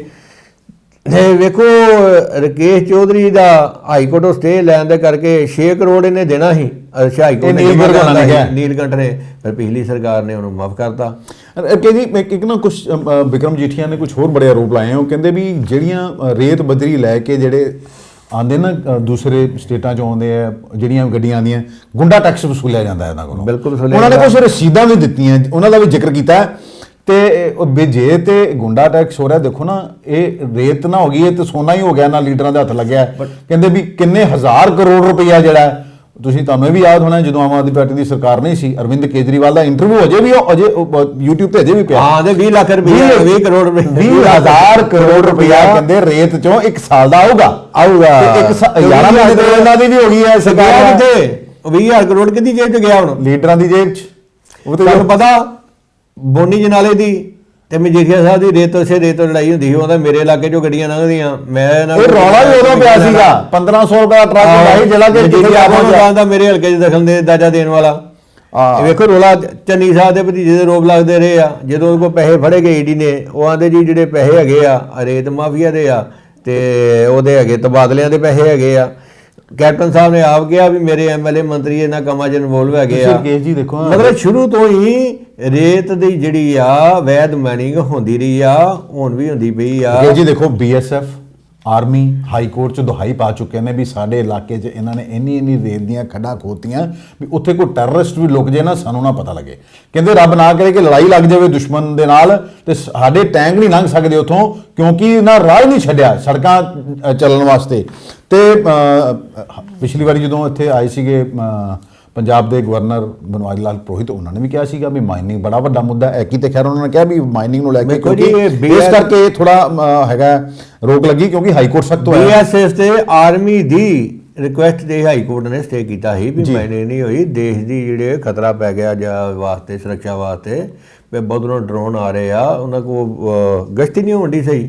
ਅੱਛਾ, ਇੱਕ ਨੀਲ ਗਰਗ ਹੋਣੇ ਲੱਗੇ ਸੀ, ਇਹ ਵੀ ਕਿਹਾ ਵੀ ਪਿਛਲੀਆਂ ਸਰਕਾਰਾਂ ਨੇ ਰਕੇਸ਼ ਚੌਧਰੀ ਨੂੰ ਤੇ ਇਹਨੂੰ ਅਸ਼ੋਕ ਚਾਂਡਕ ਨੂੰ ਠੇਕਾ ਦਿੱਤਾ ਸੀ। ਬਿਲਕੁਲ ਠੀਕ ਗੱਲ ਉਹਨਾਂ ਗਈ। ਨਹੀਂ, ਇਹਨਾਂ ਨੇ ਗੱਲ ਸਵਾਲ ਆਉਂਦਾ ਨਾ ਵੀ ਤੁਸੀਂ ਰੀਨਿਊ ਕਰਦਾ, ਵੀ ਤੁਹਾਨੂੰ ਪਤਾ ਜਿਵੇਂ ਅਸੀਂ ਗੱਲ ਕਰਦੇ ਆ ਰੀਨਿਊ ਪਿਛਲੇ ਕਰਕੇ ਜੀ ਫਿਰ ਰੀਨਿਊ ਕਰਦਾ ਇਹਨਾਂ ਨੇ ਕਿਹਾ ਹਾਈ ਕੋਰਟ ਦੇ ਦੇ ਇਹਨਾਂ ਕਿਹਾ ਵੀ ਅਸੀਂ ਕੈਂਸਲ ਕੀਤਾ, ਹਾਈ ਕੋਰਟ ਤੋਂ ਨਾ ਸਟੇ ਲੈ ਗਏ ਤੇ ਉਹ ਆਪਣਾ ਕੰਮ ਕਰਨ ਦੇ ਆ, ਰੀਨਿਊ ਵੀ ਪਿਛਲੇ ਕਰਕੇ ਗਏ ਆ। ਚਲੋ ਦੇਖੋ ਕਿੱਦਾਂ ਇਹ ਚੱਲਦਾ ਹੈ ਵੀ ਕਹਿੰਦਾ ਵੀ ਇਹ ਬਿੱਲੀ ਬਾਂਦਰ ਦਾ ਖੇਡ ਆ, ਬਿੱਲੀ ਜਿੱਤੀ ਕਿ ਬਾਂਦਰ ਜਿੱਤਿਆ। ਦੇਖੋ ਜੀ ਇਹ ਸਮਾਜ ਦੇ ਸਾਰੇ ਨੰਗੇ ਆ, ਉਹਦੀ ਵੇਖ ਲਓ ਰਤਨ ਸਾਹਿਬ ਜਿਹੜੇ ਐਮਐਲਏ ਸਾਹਿਬ ਇਹਨਾਂ ਦੇ ਰਤਨ ਹੈਗੇ ਆ, ਉਹ ਕੀ ਕਰਨ ਦੇ ਆ, ਅਨਮੋਲ ਰਤਨ। ਅਨਮੋਲ ਰਤਨ। ਹੁਣ ਇਹੋ ਜਿਹੇ ਬੰਦੇ ਜੇ ਖੱਡ ਹੋਊਗੀ ਤੇ ਇਹਨੇ ਵੀ ਗੱਠਾਂ ਚੋਂ ਕਢਾਈ ਜਾਣੀ, ਰੇਤ ਕਢਾਣੀ ਆ। ਚਲੋ ਦੇਖੋ ਇਹ ਫਿਰ ਗੱਲ ਤੇ ਫਿਰ ਆ ਗਈ ਨਾ ਦੀ ਪੰਜਾਬ ਦੇਖੋ ਨਸ਼ੇ ਨਾਲ ਮਰ ਰਿਹਾ ਹੈ, ਇਹ ਨੌਜਵਾਨ ਮਤਲਬ ਬਾਹਰ ਜਾਈ ਆਪਣੇ ਜਾ ਰਹੇ ਆ। 92 ਰਤਨਾਂ ਵਾਲਾ ਖਿਆਲ ਕਰਨ। ਇਹ ਚਲੋ ਅਸੀਂ ਤੇ ਰਕੇਸ਼ ਜੀ ਜੋ ਹੈਗਾ ਉਹ ਸਾਹਮਣੇ ਲੋਕਾਂ ਤੇ ਲਿਆਣਾ ਦੇਖੋ ਫੈਸਲਾ ਅਸੀਂ ਕੱਟੜ ਬਾਰ-ਬਾਰ ਮਾਰਦਾ ਜਿਹੜੇ ਤੇ ਦਾਦੀ ਰਹਿਣਗੇ ਨਾ, ਤੇ ਆਪਣਾ ਬੰਦਾ ਵੀ ਨਾ ਛੱਡਣਗੇ। ਤੇ ਫਿਰ ਸਾਧੂ ਸੰਤਾਂ ਨੂੰ ਵੀ ਛੱਡ ਦਿਓ, ਸੁੰਦਰ ਸ਼ਾਮ ਅਰੋੜਾ ਵੀ ਛੱਡ ਦਿਓ, ਭਾਰਤ ਭੂਸ਼ਣ ਆਜ ਵੀ ਛੱਡ ਦਿਓ, ਸਾਰੇ ਛੱਡ ਦਿਓ। ਉਹਨਾਂ ਦੇ ਪੀਏ ਪੈਸੇ ਲੈਣ ਦੇ, ਉਹ ਕਿਹੜੇ ਸਿੱਧੇ ਪੈਸੇ ਲੈਂਦੇ ਫੜੇ ਗਏ ਆ। ਚਲੋ ਕਿ ਜੀ ਹੁਣ ਇੱਕ ਹੋਰ ਰਿਪੋਰਟ ਨਸ਼ਰ ਹੋਈ ਹੈ ਵੀ ਗਰੀਬਾਂ ਦਾ ਰਾਸ਼ਨ ਅਮੀਰ ਖਾਈ ਜਾਂਦੇ ਸੀ, ਪਹਿਲੇ ਅਸੀਂ ਕਿਹਾ ਸੀਗਾ, ਪਰ ਇੱਥੇ ਤੇ ਉਹ ਹਾਲ ਹੋ ਗਿਆ ਵੀ ਸਰਕਾਰ ਹੀ ਸਰਕਾਰ ਨੂੰ ਲੁੱਟੀ ਜਾਂਦੀ ਹੈ। ਵੀ ਸਰਕਾਰੀ ਜਿਹੜੇ ਕਰਮਚਾਰੀ ਆ ਵੀ 770-80 ਹਜ਼ਾਰ ਤਨਖਾਹ ਆ, ਉਹ ਵੀ ਕਹਿੰਦੇ ਵੀ ਸਾਡੇ ਕੋਲ ਖਾਣ ਨੂੰ ਕੁਝ ਨਹੀਂ ਹੈਗਾ, ਵੀ ਸਾਨੂੰ 2 ਰੁਪਏ ਦੀ ਕਣਕ ਚਾਹੀਦੀ ਆ ਕਿਲੋ। ਭਾਜੀ ਜਿਹਦੇ ਹੱਥ ਜੋ ਆਣ ਡਿਆ, ਅੰਨੀ ਖਾਵੇ ਦੇ ਕੁੱਤੀ ਉਹ ਜਟੇ, ਆਨੀ ਪੀਏ ਦੇ ਕੁੱਤਾ ਜਟੇ, ਪੀਵੇ ਦੇ ਕੁੱਤਾ ਜਟੇ। 1.25 ਲੱਖ ਬੰਦਾ, 1,15,000 ਬੰਦੇ ਆ ਜਿਹੜੇ ਡੀਸੀ ਸਾਹਿਬ ਦੀ ਰਿਪੋਰਟ ਮੁਤਾਬਕ ਜਿਹੜੇ ਨਿਯਮਾਂ ਅਨੁਸਾਰ ਰਾਸ਼ਨ ਨਹੀਂ ਲੈ ਸਕਦੇ, ਚੰਗੇ ਭਲੇ ਬੰਦੇ, ਕਾਰਾਂ ਵਾਲੇ, ਸਰਕਾਰੀਆਂ ਨੌਕਰੀਆਂ ਵਾਲੇ, ਜਿਨ੍ਹਾਂ ਦੀ ਆਮਦਨ ਖੇਤੀ ਦੀ ਆਮਦਨ 5 ਲੱਖ ਤੋਂ ਵੱਧ ਹੈਗੀ, ਉਹ ਵੀ ਲੈ ਰਹੇ ਆ, ਮਰੇ ਵੀ ਲੈ ਜਾਂਦੇ ਆ। ਤੇ ਉਹ ਆਂਦੇ ਵੀ 2858 ਬੰਦੇ ਉਹ ਆ ਜਿਹੜੇ ਮਰੇ ਆ, ਜਿਨ੍ਹਾਂ ਰਾਸ਼ਨ ਜਾ ਰਿਹਾ। ਡਿਪਾਰਟਮੈਂਟ ਨੇ ਕਦੀ ਉਹਨਾਂ ਦੀ ਵੈਰੀਫਿਕੇਸ਼ਨ ਹੀ ਨਹੀਂ ਕੀਤੀ। ਵੈਸੇ ਕਿ ਜਿੱਥੇ ਮੈਂ ਕਹਿਣਾ ਜ਼ਰੂਰ ਚਾਹਾਂਗਾ ਵੀ ਫੂਡ ਐਂਡ ਸਪਲਾਈ ਡਿਪਾਰਟਮੈਂਟ ਵਾਸਤੇ ਆਹ ਵਾਲੀ ਸਕੀਮ ਜਿਹੜੀ ਨਾ ਆਟਾ ਦਾਲ ਸਕੀਮ ਵਰਦਾਨ ਸਾਬਤ ਹੋਈ ਆ। ਅਰਬਾਂ ਰੁਪਏ ਕਮਾਏ ਇਹਨਾਂ ਨੇ, ਅਰਬਾਂ। ਇਹਨਾਂ ਦਾ ਮਾਲ ਇੰਨਾ ਖਾਦਾ ਵੀ ਇਹਨਾਂ ਨੂੰ ਇਹ ਨਹੀਂ ਸਮਝ ਲੱਗਦੀ ਅਸੀਂ ਪੈਸੇ ਰੱਖੀਏ ਕਿੱਥੇ। ਮੈਂ ਇਹਦੇ ਉੱਪਰ ਬਹੁਤ ਕੰਮ ਕੀਤਾ ਸੀਗਾ ਵੀ ਸਭ ਤੋਂ ਪਹਿਲਾਂ ਘਟਾਲਾ ਤੀ ਹੀ ਕੱਢਿਆ, ਜਿੱਦਾਂ ਤੀ ਚੀਜ਼ ਦਾ ਕੱਢਿਆ ਸੀ ਉਦਾਂ ਤੀ ਹੀ ਕੱਢਿਆ ਸੀ, ਮੈਨੂੰ ਯਾਦ ਆ। ਵੀ ਡੈਪਥ ਤੱਕ ਕੰਮ ਕੀਤਾ ਸੀ ਵੀ ਤੇ ਕਿੱਦਾਂ ਇਹ ਚੋਰੀ ਕਰਦੇ ਆ, ਵੀ ਕਾਰਡ ਬਣੇ ਨਹੀਂ, ਜੇ ਕਿਸੇ ਨੂੰ 5 ਕਿਲੋ ਕਣਕ ਦੇਣੀ ਆ ਉਹਦੀ ਅੱਧੀ ਦੇ ਦਿੰਦੇ ਆ, ਮਤਲਬ ਉਹਨਾਂ ਨੂੰ ਰਵਾ ਦਿੰਦੇ ਲੋਕਾਂ ਨੂੰ, ਮਾਲ ਆਪ ਖਾਈ ਜਾਂਦੇ ਆ। ਮਤਲਬ ਗਦਾਮਾਂ ਚੋਂ ਹੀ ਮਾਲ ਗਾਇਬ ਹੋ ਜਾਂਦਾ। ਤੇ ਹੁਣ ਦੇਖੋ ਰਿਪੋਰਟ 'ਚ ਤੇ ਸਾਹਮਣੇ ਆ ਗਿਆ ਚੱਕੀਆਂ ਦੇ ਮਾਲ ਉਤਰਦਾ, ਉੱਥੇ ਉੱਤਰ ਜਾਂਦਾ। ਦੇਖੋ 3000 ਦੇ 34 ਉਹ ਬੰਦੇ ਆ ਇਹ ਸਰਕਾਰੀ ਕਰਮਚਾਰੀ ਆ। ਡੀਪੂ ਵਾਲੇ, ਚੱਕੀਆਂ ਵਾਲੇ, ਫੂਡ ਸਪਲਾਈ ਵਿਭਾਗ ਦੇ ਇੰਸਪੈਕਟਰ ਤੇ ਅਧਿਕਾਰੀ, ਇਹਨਾਂ ਦਾ ਐਸਾ ਨੈਕਸਸ ਬਣਿਆ। ਇਹਨਾਂ ਚੱਕੀਆਂ ਵਾਲੇ ਵੀ ਕਰੋੜਪਤੀ ਕਰਾਤੇ ਤੇ ਡੀਪੂਆਂ ਵਾਲੇ ਵੀ ਕਰੋੜਪਤੀ। ਲੋਕਾਂ ਤੇ ਹਰ ਰੇਤ ਵਾਲੇ ਬੰਨੇ, ਸ਼ਰਾਬ ਵਾਲੇ ਬੰਨੇ ਪੈਂਦਾ, ਇਹਨਾਂ ਵੱਲ ਤੇ ਪੈਂਦਾ ਹੀ ਨਹੀਂ। ਤੇ ਤੁਸੀਂ ਧਿਆਨ ਪਾਇਆ ਸੀ ਜਦੋਂ ਦੀ ਕੱਢਿਆ। ਹੁਣ 80,000 ਆਂਦੇ ਬੰਦੇ ਉਹ ਹੈਗੇ ਆ ਜਿਹੜੇ ਜਿਨ੍ਹਾਂ ਦੀ ਆਮਦਨ 5 ਲੱਖ ਤੋਂ ਉੱਤੇ ਹੈਗੀ, ਖੇਤੀ ਦੀ ਆਮਦਨ, ਉਹ ਵੀ ਲੈ ਰਹੇ ਆ। 1,000 ਤੋਂ ਵੱਧ ਬੰਦੇ ਹੈਗੇ ਨਾ, 1,000 ਤੋਂ ਵੱਧ ਜਿਨ੍ਹਾਂ ਦਾ ਬਿਜਲੀ ਦਾ ਬਿੱਲ ਆ, 35,057 ਬੰਦੇ ਉਹ ਆ, ਉਹ ਵੀ ਲੈ ਰਹੇ ਆ। 1798 ਲੋਕ ਉਹ ਜਿਨ੍ਹਾਂ ਕੋਲ ਅਸਲਾ ਲਾਇਸੈਂਸ ਹੈਗੇ ਜੇ, ਜਿਹਨਾਂ ਲੱਖ 2-2 ਲੱਖ ਦਾ ਵੈਪਨ ਲਿਆ ਜੇ, ਉਹ ਵੀ ਮੁਫਤ ਲਾਇਸੈਂਸ ਲੈ ਰਹੇ ਆ। 8,035 ਬੰਦੇ ਉਹ ਹੈਗੇ ਜੇ ਜਿਨ੍ਹਾਂ ਕੋਲ ਲਗਜ਼ਰੀ ਕਾਰਾਂ, ਬੱਸਾਂ, ਟਰੱਕਾਂ ਦੇ ਮਾਲਕ ਹੈਗੇ ਆ। ਕੋਈ ਗਰੀਬ ਹੋਇਆ ਫਿਰ ਬੜੀ ਸ਼ਰਮ ਦੀ ਗੱਲ ਆ। 3 ਲੱਖ ਬੰਦਿਆਂ ਚੋਂ ਦੇਖੋ 1,15,000 ਬੰਦਾ ਤੇ ਉਹ ਆ ਪੂਰੇ ਪੰਜਾਬ ਦੀ। ਜੇ ਇਹ ਇੱਕ ਜ਼ਿਲ੍ਹੇ ਦੀ ਆ, ਜੇ ਪੂਰੇ ਪੰਜਾਬ ਦੀ ਵੈਰੀਫਿਕੇਸ਼ਨ ਅਸੀਂ ਪਿਛਲੀ ਤੁਹਾਨੂੰ ਯਾਦ ਹੋਣਾ ਕੀਤੀ ਸੀਗੀ ਵੀ ਕੋਈ 8-9 ਲੱਖ ਕਾਰਡ ਦੀ ਵੈਰੀਫਿਕੇਸ਼ਨ ਕੀਤੀ ਤੇ 70-75 ਕਾਰਡ ਜਿਹੜਾ ਉਹ ਜਾਲੀ ਨਿਕਲਿਆ, ਬੋਗਸ ਪਾਇਆ ਗਿਆ। ਤੇ ਇੱਥੋਂ ਦੀ ਜੇ ਅਸੀਂ ਕਰ ਲਈਏ ਡਿਟੇਲ ਕਰ ਲਈਏ ਤੇ 33% ਵੱਧ ਪਾਇਆ ਗਿਆ ਜੀ। ਕੁਝ ਰਿਟਾਇਰਡ ਸਰਕਾਰੀ ਕਰਮਚਾਰੀ ਜਿਹੜੇ ਸਦਮਾ ਪੇ ਕਮਿਸ਼ਨ ਮੰਗਦੇ ਫਿਰਦੇ ਆ, ਉਹ ਵੀ ਰਾਸ਼ਨ ਲੈ ਰਹੇ ਆ। ਹੁਣ ਵੇਖੋ ਡੀਸੀ ਸਾਹਿਬ ਨੇ ਕਿਹਾ ਵੀ ਜਿਹੜੇ ਅਧਿਕਾਰੀ ਤੇ ਕਰਮਚਾਰੀ ਇਹਨਾਂ ਗੜਬੜੀ ਵਾਸਤੇ ਹੈਗੇ ਆ ਜ਼ਿੰਮੇਵਾਰ, ਉਹਨਾਂ ਦੇ ਖਿਲਾਫ ਐਕਸ਼ਨ ਲਵਾਂਗੇ। ਹਮੇਸ਼ਾ ਹੀ ਹੁੰਦਾ। ਤੇ ਇਹਨਾਂ ਕੋਲ ਰਿਕਵਰੀ ਕਿਉਂ ਨਹੀਂ ਕਰਨੀ? ਜਿਨ੍ਹਾਂ ਨੇ ਰਾਸ਼ਨ ਲੁੱਟਿਆ ਇਹਨਾਂ ਕੋਲ ਰਿਕਵਰੀ ਵੀ ਚਾਹੀਦੀ ਨਾ, ਇਹਨਾਂ ਕੋਲ ਰਿਕਵਰੀ ਕਰਕੇ ਸਰਕਾਰੀ ਖਜ਼ਾਨਾ ਭਰ ਲੈ। ਜਿਨ੍ਹਾਂ ਨੇ ਤੇ ਦੇਖੋ ਸਰਕਾਰੀ ਬੰਦਿਆਂ ਨੇ ਇਹ ਮਾਲ ਖਾਦਾ, ਉਹਨਾਂ ਦੇ ਤੇ ਸਾਰੇ ਬੈਨੀਫਿਟ ਜਿਹੜੇ ਉਹ ਬੰਦ ਕਰ ਦੇਣੇ ਚਾਹੀਦੇ, ਕਿਉਂਕਿ ਉਹ ਤੇ ਆਪਣੇ ਆਪ ਨੂੰ ਆਪੇ ਡਿਕਲੇਅਰ ਕਰ ਚੁੱਕੇ ਆ। ਡਿਸਮਿਸ ਕਰ ਦੇਣਾ ਚਾਹੀਦਾ ਜਿਹੜਾ ਲੈਂਡ ਆ। ਠੀਕ ਹੈ ਜੀ, ਉਹ ਤੇ ਆਪਣੇ ਆਪ ਨੂੰ ਆਪੇ ਡਿਕਲੇਅਰ ਕਰ ਚੁੱਕੇ ਆ ਨਾ ਜੀ ਵੀ ਅਸੀਂ ਗਰੀਬ ਆ। ਤੇ ਜਿਹੜੀ ਲਗਜ਼ਰੀ ਕਾਰਾਂ ਵਾਲੇ, ਅਸੀਂ ਪਿੱਛੇ ਵੀ ਤੁਹਾਨੂੰ ਪਤਾ ਯਾਦ ਹੋਣਾ ਸਟੋਰੀ ਕੀਤੀ ਸੀਗੀ, ਮਰਸਡੀਜ਼ 'ਚ ਬੰਦਾ ਜਾ ਰਿਹਾ ਤੇ ਅਨਾਜ ਲੈ ਰਿਹਾ ਉੱਥੋਂ ਗਰੀਬਾਂ ਦਾ। ਮਤਲਬ ਕੁੱਲ ਮਿਲਾ ਕੇ ਹੁਣ ਜਾਂਚ ਦੀ ਗੱਲ ਤੇ ਕਰਦੇ ਨੇ। ਕੀ ਸਵਾਲ ਇਹ ਸਰਕਾਰ ਕੋਲੋਂ ਵੀ ਸਾਡੇ ਕੋਲ ਕੀ ਉਹਨਾਂ ਅਮਲਾ ਹੈਗਾ ਵੀ ਇੰਨੀ ਚੋਰ ਮੋਰੀਆਂ ਨੂੰ ਕੋਈ ਰੋਕ ਸਕੇ, ਵੀ ਜਿਨ੍ਹਾਂ ਨੇ ਇੰਨਾ ਘੁਟਾਲਾ ਕੀਤਾ ਤੇ ਉਹਨਾਂ ਲੋਕਾਂ ਤੇ, ਉਹ ਅਫਸਰਾਂ ਤੇ, ਉਹਨਾਂ ਕਰਮਚਾਰੀਆਂ ਤੇ ਕੀ ਕਾਰਵਾਈ ਹੋਏਗੀ ਜਿਨ੍ਹਾਂ ਨੇ ਇਹਨਾਂ ਦੇ ਕਾਰਡ ਬਣਾਤੇ, ਜਿਨ੍ਹਾਂ ਦਾ ਕੰਮ ਸੀਗਾ, ਜਿਹੜੇ ਤਨਖਾਹਾਂ ਲੈਂਦੇ ਨੇ ਫੂਡ ਐਂਡ ਸਪਲਾਈ ਵਿਭਾਗ ਦੇ ਜਿਹੜੇ ਕਰਮਚਾਰੀ ਨੇ, ਜਿਨ੍ਹਾਂ ਦੀ ਜ਼ਿੰਮੇਵਾਰੀ ਸੀ ਉਹਨਾਂ ਨੇ ਕਾਰਡ ਚੈੱਕ ਕਰਨੇ, ਵੈਰੀਫਿਕੇਸ਼ਨ ਕਰਕੇ ਕਾਰਡ ਬਣਾਣੇ ਨੇ। ਕੀ ਉਹਨਾਂ ਨੇ ਇਸ ਕਰਕੇ ਕਾਰਡ ਬਣਾਤੇ ਕਿਉਂਕਿ ਮਾਲ ਉਹਨਾਂ ਦੇ ਘਰ ਵੀ ਜਾਣਾ ਹੀਗਾ? ਇਹ ਬਹੁਤ ਸਾਰੇ ਸਵਾਲ ਨੇ ਜਿਨ੍ਹਾਂ ਦੇ ਮਤਲਬ ਜੇ ਅਸੀਂ ਕਹੀਏ ਸਰਕਾਰ ਜਾਂ ਡਿਪਟੀ ਕਮਿਸ਼ਨਰ ਸਾਹਿਬ ਇਹਨਾਂ ਕਹਿ ਦੇਣਗੇ ਵੀ ਜਾਂਚ ਹੋਏਗੀ ਤੇ ਇਹਨਾਂ ਤੇ ਕਾਰਵਾਈ ਹੋਏਗੀ, ਇਹ ਇਹਨਾਂ ਕਹਿਣਾ ਕਾਫੀ ਨਹੀਂ ਹੈ। ਡਿਪਟੀ ਕਮਿਸ਼ਨਰ ਬਹੁਤ ਅੱਛੇ ਬੰਦੇ ਆ ਜੀ, ਤਾਂ ਹੀ ਸਾਹਮਣੇ ਆਇਆ ਰਾਜੀ ਕਰਨਗੇ। ਇੱਕ ਦਿਨ ਸਾਡੇ ਇਲਾਕੇ ਦੀ ਇੱਦਾਂ ਬੱਤੀ ਚਲੀ ਜਾਂਦੀ ਨਹੀਂ, ਮੈਂ ਸਾਰੇ ਅਧਿਕਾਰੀਆਂ ਨੂੰ ਫੋਨ ਕਰ ਥੱਕ ਗਿਆ।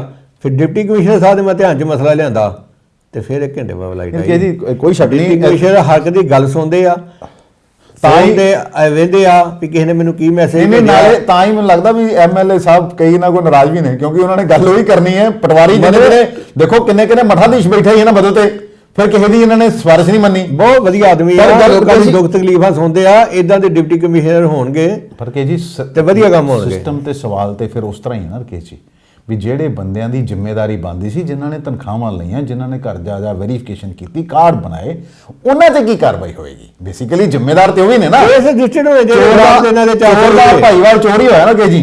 ਚਲੋ ਹੁਣ ਇਹ ਸਰਕਾਰ ਦੇਖੇ ਵੀ ਕੀ ਕੰਮ ਕਰਨਾ ਇਹਨਾਂ ਤੇ ਕੋਈ ਕਾਰਵਾਈ ਹੋਏਗੀ ਜਾਂ ਨਹੀਂ ਹੋਏਗੀ ਇਹਨਾਂ ਕੋਲੋਂ ਭਰਪਾਈ ਹੋਏਗੀ ਜਾਂ ਨਹੀਂ ਹੋਏਗੀ ਕਦੋਂ ਤੱਕ ਹੋਏਗੀ ਬੜਾ ਲੰਬਾ ਸਿਸਟਮ ਹੈ ਇੱਥੇ ਦੇ ਕਈ ਐਸੇ ਲੋਕ ਨੇ ਜਿਹੜੇ ਕਿ ਵਿਧਵਾਵਾਂ ਦੀਆਂ ਪੈਨਸ਼ਨਾਂ ਖਾ ਗਏ ਵਿਕਲਾਂਗਾਂ ਦੀ ਪੈਨਸ਼ਨ ਖਾ ਗਏ ਬੱਚਿਆਂ ਦੀ ਗਰੀਬਾਂ ਦੀ ਪੈਨਸ਼ਨ ਖਾ ਗਏ ਬੁਢਾਪਾ ਪੈਨਸ਼ਨ ਖਾ ਗਏ ਤੇ ਬਹੁਤ ਆਵਾਈ ਕਹਿੰਦੇ ਨਾ ਵੀ ਪੰਜਾਬ 'ਚ ਆਵਾਈ ਉੱਤੇ ਆ ਇਹਦੇ ਲਈ ਲੀਡਰ ਵੀ ਪੂਰੀ ਤਰ੍ਹਾਂ ਜ਼ਿੰਮੇਦਾਰ ਸੀਗੇ ਉਹਨਾਂ ਜਿਨ੍ਹਾਂ ਨੂੰ ਦੇਖੋ ਘਰ ਬਿਠਾਤਾ ਜਨਤਾ ਨੇ ਇਸੇ ਕਰਕੇ ਬਿਠਾਇਆ ਤੇ ਉਹ ਅਧਿਕਾਰੀ ਜਿਹੜੇ ਕਿ ਸ਼ੌਂਕ ਬਣ ਕੇ ਚਮੜੇ ਹੋਏ ਨੇ ਆਪਣੀਆਂ ਸੀਟਾਂ ਤੇ ਲੋਕਾਂ ਦਾ ਲਹੂ ਪੀਂਦੇ ਨੇ ਉਹ ਵੀ ਪੂਰੀ ਤਰ੍ਹਾਂ ਜ਼ਿੰਮੇਵਾਰ ਨੇ ਠੀਕ ਹੈ ਜੀ। ਇੱਕ ਬੱਚਿਆਂ ਨੂੰ ਦੇਖੋ ਵਰਦੀਆਂ ਮਿਲਦੀਆਂ ਜਿਹੜੇ ਸਰਕਾਰੀ ਸਕੂਲਾਂ 'ਚ ਬੱਚੇ ਪੜ੍ਹਦੇ ਆ ਜੀ ਜੀ ਹਮੇ ਵੈਸੇ ਤੇ ਹਮੇਸ਼ਾ ਹੀ ਆਂਦਾ ਜੀ ਸਰਦੀਆਂ ਦੀ ਯੂਨੀਫਾਰਮ ਗਰਮੀਆਂ 'ਚ ਮਿਲਦੀ ਹੈ ਤੇ ਗਰਮੀਆਂ ਵਾਲੀ ਯੂਨੀਫਾਰਮ ਸਰਦੀਆਂ 'ਚ ਮਿਲਦੀ ਹੈ। ਹੁਣ ਇਹ ਘਟਾਲਾ ਇਹਦੇ 'ਚ ਵੀ ਘਟਾਲਾ ਹੋ ਗਿਆ ਹੈ ਕਿ ਤਰਨਤਾਰਨ ਦੇ ਡੀਓ ਨੇ ਦਲਜਿੰਦਰ ਕੌਰ ਉਹਨਾਂ ਨੂੰ ਸਸਪੈਂਡ ਕਰਤਾ ਗਿਆ ਇਹ ਪੂਰਾ ਮਾਮਲਾ ਕੀ ਹੈ? ਇਹ ਬਿਲਕੁਲ ਡੀਓ ਐਲੀਮੈਂਟਰੀ ਆ ਦਲਜਿੰਦਰ ਕੌਰ ਦੀ ਤੇ ਇਹਨਾਂ ਨੂੰ ਜਿਹੜੇ ਵਿਭਾਗ ਦੇ ਸੈਕਟਰੀ ਆ ਜਸਪ੍ਰੀਤ ਸਿੰਘ ਤਲਵਾੜ ਉਹਨਾਂ ਦੇ ਬੱਚਿਆਂ ਦੀ ਯੂਨੀਫਾਰਮ ਖਰੀਦਣ ਦੇ ਵਿੱਚ ਜਿਹੜੇ ਨਿਯਮ ਵਰਤਨੇ ਸੀ ਜਾਂ ਸਰਕਾਰੀ ਫੰਡ ਕਿੱਦਾਂ ਖਰਚਣੇ ਸੀ ਉਹ 'ਚ ਗੜਬੜੀ ਕਰਨ ਦੇ ਆਰੋਪ 'ਚ ਇਹਨਾਂ ਨੂੰ ਸਸਪੈਂਡ ਕਰਤਾ ਤੇ ਹੈੱਡਕੁਆਟਰ ਨਾਲ ਜਲੰਧਰ ਬਣਾਤਾ ਜੀ ਇਹ ਜਿਹੜੇ ਡੀਓ ਐਲੀਮੈਂਟਰੀ ਆ ਪਹਿਲਾਂ ਕੱਥੋਂ ਨੰਗਲ ਸਰਕਾਰੀ ਸਕੂਲ 'ਚ ਵੀ ਪ੍ਰਿੰਸੀਪਲ ਰਹਿ ਚੁੱਕੇ ਆ ਜੀ। ਤੇ ਡੀਓ ਐਲੀਮੈਂਟਰੀ ਅੰਮ੍ਰਿਤਸਰ ਵੀ ਰਹਿ ਚੁੱਕੇ ਆ ਜੀ 16,986 ਬੱਚੇ ਦੇ ਜਿਹੜੇ ਐਲਕੇਜੀ ਜਿਨ੍ਹਾਂ ਵਿੱਚੋਂ 7,092 ਤੇ ਯੂਕੇਜੀ 'ਚ 8,994 ਬੱਚਿਆਂ ਦੀ ਵਰਦੀਆਂ ਖਰੀਦਣ ਵਾਸਤੇ ਇਹਨਾਂ ਦੇ ਖਾਤੇ ਦੇ ਵਿੱਚ ਡੀਓ ਐਲੀਮੈਂਟਰੀ ਦੇ ਖਾਤੇ 'ਚ 1 ਕਰੋੜ 1 ਲੱਖ ਤੇ 37,600 ਰੁਪਏ ਦੀ ਰਾਸ਼ੀ ਭੇਜੀ ਗਈ ਸਰਕਾਰ ਵੱਲੋਂ। ਜੀ ਇਹਨਾਂ ਨੇ ਪ੍ਰਿੰਸੀਪਲਾਂ ਤੇ ਦਬਾਅ ਪਾਇਆ ਵੀ ਤੁਸੀਂ ਜਿਹੜੀਆਂ ਵਰਦੀਆਂ ਅੰਮ੍ਰਿਤਸਰ ਦੀ ਇੱਕ ਵਿਸ਼ੇਸ਼ ਵੈਂਡਰ ਕੋਈ ਖਰੀਦਣੀਆਂ ਵਾਹ ਉਹ ਇਹਨਾਂ ਦਾ ਖਾਸ ਬੰਦਾ ਸੀ ਜਿਹੜਾ ਨਹੀਂ ਖਰੀਦਦਾ ਉਹ ਉਹਨੂੰ ਤੰਗ ਕਰਦੇ ਸੀ ਉਹਦੀਆਂ ਐਵੇਂ ਜਵਾਬ ਤਲਬੀਆਂ ਕਰਦੇ ਸੀ ਤੇ ਮਜਬੂਰੀ ਨਾਲ ਖਰੀਦ ਕੇ ਤੇ ਉਹਦੇ ਕੋਲ ਇਹਨਾਂ ਦੀ ਕਮਿਸ਼ਨ ਸੈਟਿੰਗ ਸੀ ਕਮਿਸ਼ਨ ਲੈਂਦੇ ਸੀ। ਉਹ ਮਾਮਲਾ ਜਿਹੜਾ ਸੈਕਟਰੀ ਦੇ ਜਸਪ੍ਰੀਤ ਤਲਵਾੜ ਦੇ ਧਿਆਨ 'ਚ ਆਇਆ ਤੇ ਹਰਜੋਤ ਬੈਂਸ ਸਿੱਖਿਆ ਮੰਤਰੀ ਦੇ ਜੀ ਉਹਨਾਂ ਉਸੇ ਟਾਈਮ ਇਹਨਾਂ ਨੂੰ ਸਸਪੈਂਡ ਕਰਤਾ ਤੇ ਮਾਮਲੇ ਦੀ ਜਾਂਚ ਕਰਨ ਦੇ ਦੇਸ਼ ਦੇ ਦਿੱਤੇ ਆ। ਹੁਣ ਲੱਗਦਾ ਵੀ ਜਿਹੜਾ ਮਾਮਲਾ ਵਿਜੀਲੈਂਸ ਬਿਊਰੋ ਨੂੰ ਸ਼ਾਇਦ ਸੌਂਪਤਾ ਜਾਵੇ ਕਿਉਂ ਅੰਮ੍ਰਿਤਸਰ 'ਚ ਵੀ ਕਈ ਵਿਦਿਆਪਕ ਯੂਨੀਅਨ ਨੇ ਵਿਰੋਧ ਕੀਤਾ ਸੀ ਇੱਥੇ ਵੀ ਜਿਹੜੇ ਬਲਾਕ ਐਜੂਕੇਸ਼ਨ ਅਫਸਰ ਸੀ ਉਹਨਾਂ ਵੀ ਇਦਾਂ ਹੀ ਪੈਸੇ ਆ ਵੀ ਵਰਦੀਆਂ ਖਰੀਦ ਕੇ ਸਕੂਲਾਂ ਦੇ ਦਿੱਤੀਆਂ ਸੀ। ਰੂਲ ਇਹ ਸੀ ਵੀ ਸਕੂਲ ਦੇ ਪ੍ਰਿੰਸੀਪਲ ਨੇ ਸਸਤੇ ਰੇਟਾਂ ਤੇ ਖਰੀਦਣੀਆਂ ਇਹਨਾਂ ਨੇ ਆਪਣੇ ਆਪਣੇ ਬੰਦਿਆਂ ਕੋਲ ਖਰੀਦਦੇ ਆ ਆਪਣੀ ਕਮਿਸ਼ਨ ਲੈਂਦੇ ਮਤਲਬ ਇਹਨਾਂ ਕੋਈ ਚੀਜ਼ ਛੱਡਣੀ ਨਹੀਂ ਕਿਉਂਕਿ ਜੀ ਅਨਾਜ 'ਚ ਘਟਾਲਾ ਰੇਟ 'ਚ ਘਟਾਲਾ ਸ਼ਰਾਬ 'ਚ ਘਟਾਲਾ ਵੇਖੋ ਸਰਕਾਰੀ ਕੋਈ ਸਕੂਲਾਂ ਦੀ ਕੰਮ ਵਰਦੀਆਂ ਸਕੂਲਾਂ ਦੀ ਵੇਖੋ ਘਟਾਲਾ ਕਿਉਂਕਿ ਜੀ ਇੱਕ ਇਹ ਵੀ ਨਸ਼ਰ ਹੋਇਆ ਸੀ ਯਾਦ ਹੈ ਮੈਨੂੰ ਧਿਆਨ 'ਚ ਹੈ ਕਿ ਵਰਦੀਆਂ ਜਿਹੜੀਆਂ ਖਰੀਦੀਆਂ ਜਾਂਦੀਆਂ ਨਾ ਜੀ ਉਹ ਕਹਿੰਦੇ ਇੰਨੀ ਘਟੀਆ ਕੁਆਲਿਟੀ ਦੀਆਂ ਹੁੰਦੀਆਂ ਵੀ ਉਹ ਪੂਰਾ ਜੇ ਗਰਮੀਆਂ ਦੀ ਤਾਂ ਪੂਰੀ ਗਰਮੀਆਂ ਸੀਜ਼ਨ ਨਹੀਂ ਕੱਢਦੀਆਂ ਤੇ ਜੇ ਸਰਦੀਆਂ ਦੀ ਤਾਂ ਸਰਦੀਆਂ ਨਹੀਂ ਕੱਢੀਆਂ। ਮਨਦੀਪ ਮੰਨੇ ਨੇ ਇੱਕ ਵਾਰੀ ਤੁਹਾਨੂੰ ਯਾਦ ਹੋਣਾ ਇਹ ਮਾਮਲਾ ਚੁੱਕਿਆ ਸੀਗਾ ਸਮਾਜਿਕ ਕਾਰਜਕਰਤਾ ਬਹੁਤ ਵਧੀਆ ਕੰਮ ਕਰਦੇ ਆ ਤੇ ਇਹ ਲੋਕ ਉਹ ਨੇ ਕਿ ਜੀ ਜਿਵੇਂ ਡੀਓ ਇਹਨਾਂ ਦੀ ਤਨਖਾਹ ਵੀ ਚੰਗੀ ਹੈ तमाम ਪੱਤੇ ਲੈਂਦੇ ਨੇ तमाम ਸੁਵਿਧਾਵਾਂ ਲੈਂਦੇ ਨੇ ਫਿਰ ਗੱਲ ਉਹੀ ਆ ਵੀ ਸੌਂਕ ਬਣ ਕੇ ਜੋਂਕ ਬਣ ਕੇ ਇਹ ਚਮੜੇ ਹੋਏ ਸਿਸਟਮ ਨੂੰ ਲੋਕਾਂ ਦਾ ਲਹੂ ਪੀ ਜਾਂਦੇ ਵੀ ਗਰੀਬਾਂ ਦੇ ਬੱਚਿਆਂ ਦਾ ਵੀ ਦੇਖੋ ਇਹਨਾਂ ਨੂੰ ਹਜਮ ਨਹੀਂ ਹੈ ਵੀ ਇਹਨ ਕਿਸੇ ਗਰੀਬ ਨੂੰ 2-4-500 ਰੁਪਏ ਦੀ ਕੋਈ ਵਰਦੀ ਦੇਈ ਜਾਂਦੀ ਸਰਕਾਰ। ਉਹ ਇਹ ਰੂਪ ਇਹ ਵੀ ਆ ਵੀ ਇਹਨਾਂ ਫੰਡਾਂ 'ਚ ਵੀ ਘਟਾਲਾ ਕੀਤਾ ਜਾਲੀ ਬਿੱਲ ਪਾਏ ਲੱਖ ਰੁਪਈਆਂ ਦੇ ਉਹ ਵੀ ਖਾ ਗਏ ਆ। ਹੁਣ ਫਿਰ ਵਿਜੀਲੈਂਸ ਉਹਨੂੰ ਵੀ ਜਾਂਚ ਹੋ ਰਹੀ ਵਿਜੀਲੈਂਸ ਆ। ਵਿਚਾਰੀ ਕਰੂ ਕੀ ਤੇ ਕੱਟੜ ਇਮਾਨਦਾਰ ਸਰਕਾਰ ਵੀ ਕੀ ਕਰੂਗੀ ਵੀ ਜਦੋਂ ਸਾਰਾ ਆਵਾ ਹੀ ਉੱਤੇ ਆ ਭੈਣ ਜੀ ਜਾਪਦਾ ਵੀ ਵੇਖੋ ਮੰਤਰੀ ਸਾਹਿਬ ਨੇ ਵਧੀਆ ਕੰਮ ਕੀਤਾ ਉਹਨਾਂ ਕੋਲ ਗੱਲ ਪਹੁੰਚੀ ਆ ਉਹਨਾਂ ਨੂੰ ਇਨਕੁਆਇਰੀ ਮਾਰ ਕਰਤੀ ਆ ਇਹ ਜਿਹੜੇ ਅਫਸਰ ਹੈਗੇ ਇਨਕੁਆਇਰੀ ਕਰਕੇ ਵੀ ਡਿਸਮਿਸ ਕਰਨੇ ਚਾਹੀਦੇ ਆ। ਚਲੋ ਹੁਣ ਵੇਖੋ ਇੱਕ ਸਕੂਲ ਹੋਰ ਹੈ ਜੀ ਇੱਕ ਹੋਰ ਮਾਮਲਾ ਆਇਆ ਵੀ ਸਰਕਾਰੀ ਸਕੂਲਾਂ 'ਚ ਬੱਚਿਆਂ ਦੀ ਗਿਣਤੀ ਵਧਾਉਣ ਵਾਸਤੇ ਨਾ ਵੀ ਕਹਿੰਦੇ ਫਰਜ਼ੀ ਐਡਮਿਸ਼ਨਾਂ ਕਰੀ ਜਾਂਦੇ ਆ। ਵੇਖੋ ਸਰਕਾਰ ਦਾ ਬੜਾ ਦਬਾਅ ਟੀਚਰਾਂ ਤੇ ਵੱਧੋ ਵੱਧ ਬੱਚੇ ਜਿਹੜੇ ਆ ਨਾ ਲਿਆਓ ਸਰਕਾਰੀ ਸਕੂਲਾਂ 'ਚ ਜੀ ਵਰਕਸ਼ਾਪ ਵੀ ਆਯੋਜਿਤ ਕੀਤੀਆਂ ਜਾ ਰਹੀਆਂ ਸੈਮੀਨਾਰ ਲਾਏ ਜਾ ਬੱਚੇ ਵੱਧੋ ਵੱਧ ਲਿਆਓ ਛੱਤੀ ਪ੍ਰਿੰਸੀਪਲ ਬਾਹਰ ਵੀ ਭੇਜਦੇ ਗਏ ਸਿੰਗਾਪੁਰ ਵੀ। ਹਾਂ ਉਹ ਮਾਸਟਰ ਵਿਚਾਰੇ ਫਿਰ ਫੜ ਫੜ ਕੇ ਬੱਚਿਆਂ ਨਾਂ ਪਾ ਲੈਂਦੇ ਆ। ਹੁਣ ਟਾਰੀ ਦਾ ਸਕੂਲ ਆ ਰਾਮੂਵਾਲ ਜੀ ਟਾਰੀ ਦਾ ਹਲਕਾ ਰਾਮੂਵਾਲ ਉੱਥੇ ਸਰਕਾਰੀ ਸਕੂਲ ਐਲੀਮੈਂਟਰੀ ਸਕੂਲ ਦੇ ਵਿੱਚ 45 ਬੱਚੇ ਉਹਨਾਂ ਸ਼ੋਅ ਕੀਤੇ ਰਿਕਾਰਡ 'ਚ ਜੀ। ਤੇ ਆਂਦੇ ਸਕੂਲ ਆਂਦੇ 15 ਬੱਚੇ ਤੇ ਇਹਨਾਂ ਵਿੱਚ 22 ਬੱਚੇ ਤੇ ਉਹ ਆ ਜਿਹੜੇ ਪ੍ਰਾਈਵੇਟ ਸਕੂਲ 'ਚ ਪੜ੍ਹਨ ਦੇ, ਉੱਥੇ ਹਾਜ਼ਰੀ ਲੱਗਣ ਦੀ ਉਹਨਾਂ ਦੀ, ਤੇ 6 ਬੱਚੇ ਉਹ ਕਦੀ ਸਕੂਲ ਗਏ ਨਹੀਂ। ਤੇ ਹੁਣ ਵੇਖੋ ਵੀ ਜਿਹੜੀਆਂ ਕਿਤਾਬਾਂ, ਵਰਦੀਆਂ, ਮਿਡ ਡੇ ਮੀਲ ਫੰਡ ਗ੍ਰਾਂਟਾਂ ਆਉਂਦੀਆਂ 39 ਬੱਚਿਆਂ ਦੇ ਨਾਂ ਤੇ ਆ ਰਹੀਆਂ, ਤੇ ਫਾਇਦਾ ਮੇਰੇ ਆ 15 ਬੱਚਿਆਂ ਨੂੰ, ਤੇ ਬਾਕੀ ਬੱਚਿਆਂ ਦੀ ਗ੍ਰਾਂਟ ਕਿੱਥੇ ਜਾ ਰਹੀ ਆ? ਇਹ ਵੀ ਕਰ ਰਹੇ ਆ ਨਾ ਗੱਲ ਹੋਈ ਨਾ, ਫਿਰ ਰੱਬ ਹੀ ਰੱਖਾ। ਫਿਰ ਇੱਥੋਂ ਦੀ ਪ੍ਰਿੰਸੀਪਲ ਨੇ ਇੱਕ 7 ਫਰਵਰੀ ਨੂੰ ਇੱਕ ਇਹਨਾਂ ਨਾਲ ਆਪਣੇ ਝਗੜਾ ਪਿਆ ਸੀ, ਉਹਨੇ ਕਿ 2 ਟੀਚਰਾਂ ਤੇ ਲਾਇਆ ਵੀ ਇੱਕ ਟੀਚਰ ਤੇ ਪ੍ਰਾਈਵੇਟ ਸਕੂਲ ਪੜ੍ਹਾ ਕੇ ਆਂਦਾ 11 ਵਜੇ ਆ, ਹਾਜ਼ਰੀ 9 ਵਜੇ ਸ਼ੋਅ ਕਰ ਦਿੰਦਾ। ਟੀਚਰਾਂ ਨੇ ਕਿਹਾ ਇਹ ਆਪਣੀ ਮਨਮਰਜ਼ੀ ਕਰਦੀ ਹੈ। 2 ਵਾਰੀ ਇਹ 10 ਦਿਨਾਂ 'ਚ ਸੁਰਖੀਆਂ ਜਾ ਰਿਹਾ। ਮਾਮਲਾ ਉੱਥੋਂ ਦੇ ਐਮਐਲਏ ਧਿਆਨ 'ਚ ਆ ਗਿਆ, ਉਹਨਾਂ ਵੀ ਡੀਸੀ ਨੂੰ ਤਾਂ ਡੀਓ ਨੂੰ ਕਹਿ ਦਿੱਤਾ ਵੀ ਇਹਦੀ ਜਾਂਚ ਕਰਾਓ। ਹੁਣ ਕਿੱਥੇ ਕਿੱਥੇ ਜਾਂਚ ਕਰੀ ਜਾਓਗੇ? ਹੁਣ ਕਈ ਵਾਰੀ ਇਹ ਵੀ ਹੁੰਦਾ ਵੀ ਜਿਹਨਾਂ ਬੱਚਿਆਂ ਦੇ ਲਾਇਕ ਹੁੰਦੇ ਨਾ, ਉਹ ਸਰਕਾਰੀ ਸਕੂਲਾਂ 'ਚ ਆਪਣੇ ਬੱਚਿਆਂ ਦਾ ਨਾਂ ਲਿਖਾ ਦਿੰਦੇ ਆ, ਪੜ੍ਹਾਉਂਦੇ ਪ੍ਰਾਈਵੇਟ ਸਕੂਲਾਂ 'ਚ ਰਹਿੰਦੇ ਆ, ਵੀ ਪੇਪਰ ਸਰਕਾਰੀ ਸਕੂਲ 'ਚ ਜਾ ਕੇ ਬਾਹਰ ਰਹੀ ਦਵਾਓ, ਨਗਰ ਨੁਕਲ ਵੱਜ ਕੇ ਨਿਆਣਾ ਨੰਬਰ ਚੰਗੇ ਲੈ ਜਾਊਗਾ ਤੇ ਕੱਲ ਕਿਸੇ ਕੋਰਸ 'ਚ ਡਿਵੀਜ਼ਨ ਕਰਾ ਇਹ ਕਰਕੇ ਸੀ, ਇਹ ਤੇ ਕੱਚੀ ਪੱਕੀ ਦੇ ਬੱਚੇ ਸੀਗੇ, 9ਵੀਂ 10ਵੀਂ ਦੇ ਹੁੰਦੇ ਤੇ ਜਦੋਂ ਮੰਨ ਵੀ ਲੈਂਦੇ ਵੀ ਜਾਲੀ ਇਸ ਕਰਕੇ ਪਾਤੇ ਆ। ਜਿੱਦਾਂ ਉਹ ਮੈਡੀਕਲ ਕਾਲਜਾਂ ਨਹੀਂ ਗੋਸਟ ਡਾਕਟਰ ਹੁੰਦੇ, ਇਦਾਂ ਗੋਸਟ ਸਟੂਡੈਂਟ ਵੀ ਹੁੰਦੇ ਸਰਕਾਰੀ ਸਕੂਲਾਂ ਦੇ ਉਹ ਵਿੱਚ। ਫਿਰ ਮੁੱਖ ਮੰਤਰੀ ਭਗਵੰਤ ਮਾਨ ਸੱਚਾ ਹੀ ਕਹਿੰਦੇ ਨੇ ਨਾ ਵੀ ਉਹਨਾਂ ਤਾਂ ਅੰਗਰੇਜ਼ਾਂ ਨਹੀਂ ਲੁੱਟਿਆ ਵੀ ਜਿੰਨਾ ਇਹ ਲੁੱਟੀ ਜਾਂਦੇ ਨੇ, ਵੀ ਫਿਰ ਗੱਲ ਉੱਥੇ ਹੀ ਆ ਗਈ ਆ ਵੀ ਜੋਕਾਂ ਚਮੜੀਆਂ ਹੋਈਆਂ। ਪਰ ਚਲੋ ਗੱਲ ਇਹ ਆ ਕਿ ਗੱਲ ਫਿਰ ਅਸੀਂ ਕਰਾਂਗੇ ਐਮਐਲਏ ਸਾਹਿਬ ਦੀ, ਐਮਐਲਏ ਰਤਨ ਹੋਣਾ ਦੀ, ਵੀ ਕਿਸ ਤਰ੍ਹਾਂ ਕੱਲ ਵਿਜੀਲੈਂਸ ਦੇ ਸਾਹਮਣੇ ਜੋ ਵੀ ਹੋਇਆ ਇਹ ਕਾਂਡ ਦਾ ਕਿਸੇ ਕੋਲ ਲੁਕਿਆ ਨਹੀਂ ਹੈ, ਕਿਉਂਕਿ ਵੀਡੀਓ ਇੰਨੀ ਵਾਇਰਲ ਹੋ ਗਈ। ਕੋਈ ਐਸਾ ਟੀਵੀ ਚੈਨਲ ਨਹੀਂ ਹੋਣਾ, ਕੋਈ ਐਸੀ ਅਖਬਾਰ ਨਹੀਂ ਹੋਣੀ ਜਿਹਨੇ ਇਸ ਖਬਰ ਨੂੰ ਨਹੀਂ ਲਿਆ ਹੋਣਾ। ਪਰ ਬਹੁਤ ਸਾਰੇ ਸਵਾਲ ਐਸੇ ਨੇ ਜਿਨ੍ਹਾਂ ਦਾ ਜਵਾਬ ਆਉਣਾ ਅਜੇ ਬਾਕੀ ਹੈ। ਜਿਉਂ ਹੀ ਸਾਨੂੰ ਇਹਨਾਂ ਸਵਾਲਾਂ ਦੇ ਜਵਾਬ ਸਾਨੂੰ ਮਿਲਣਗੇ, ਅਸੀਂ ਆਪਣੇ ਦਰਸ਼ਕਾਂ ਨਾਲ ਇਹ ਸਾਂਝੇ ਜ਼ਰੂਰ ਕਰਾਂਗੇ। ਸਾਨੂੰ ਦਿਓ ਇਜਾਜ਼ਤ। ਜਾਣ ਤੋਂ ਪਹਿਲੇ ਇੱਕ ਵਾਰੀ ਫੇਰ ਜੇ ਤੁਹਾਨੂੰ ਸਾਡਾ ਪ੍ਰੋਗਰਾਮ ਚੰਗਾ ਲੱਗਦਾ ਹੈ ਤੇ ਇਹਨੂੰ ਲਾਈਕ ਕਰੋ, ਸਾਡੇ ਚੈਨਲ ਨੂੰ ਸਬਸਕ੍ਰਾਈਬ ਕਰੋ ਤੇ ਆਪਣਾ ਕਮੈਂਟ ਜ਼ਰੂਰ ਦਿਓ, ਕਿਉਂਕਿ ਤੁਹਾਡੇ ਦਿੱਤੇ ਕਮੈਂਟ ਸਾਡੇ ਲਈ ਬਹੁਤ ਜਿਹੜੇ ਨੇ ਸਾਨੂੰ ਪ੍ਰੇਰਨਾ ਦਿੰਦੇ ਨੇ ਤੇ ਸਾਡਾ ਹੌਸਲਾ ਵੀ ਦਿੰਦੇ ਨੇ। ਸਾਨੂੰ ਦਿਓ ਇਜਾਜ਼ਤ। ਸਤਿ ਸ਼੍ਰੀ ਅਕਾਲ, ਨਮਸਕਾਰ।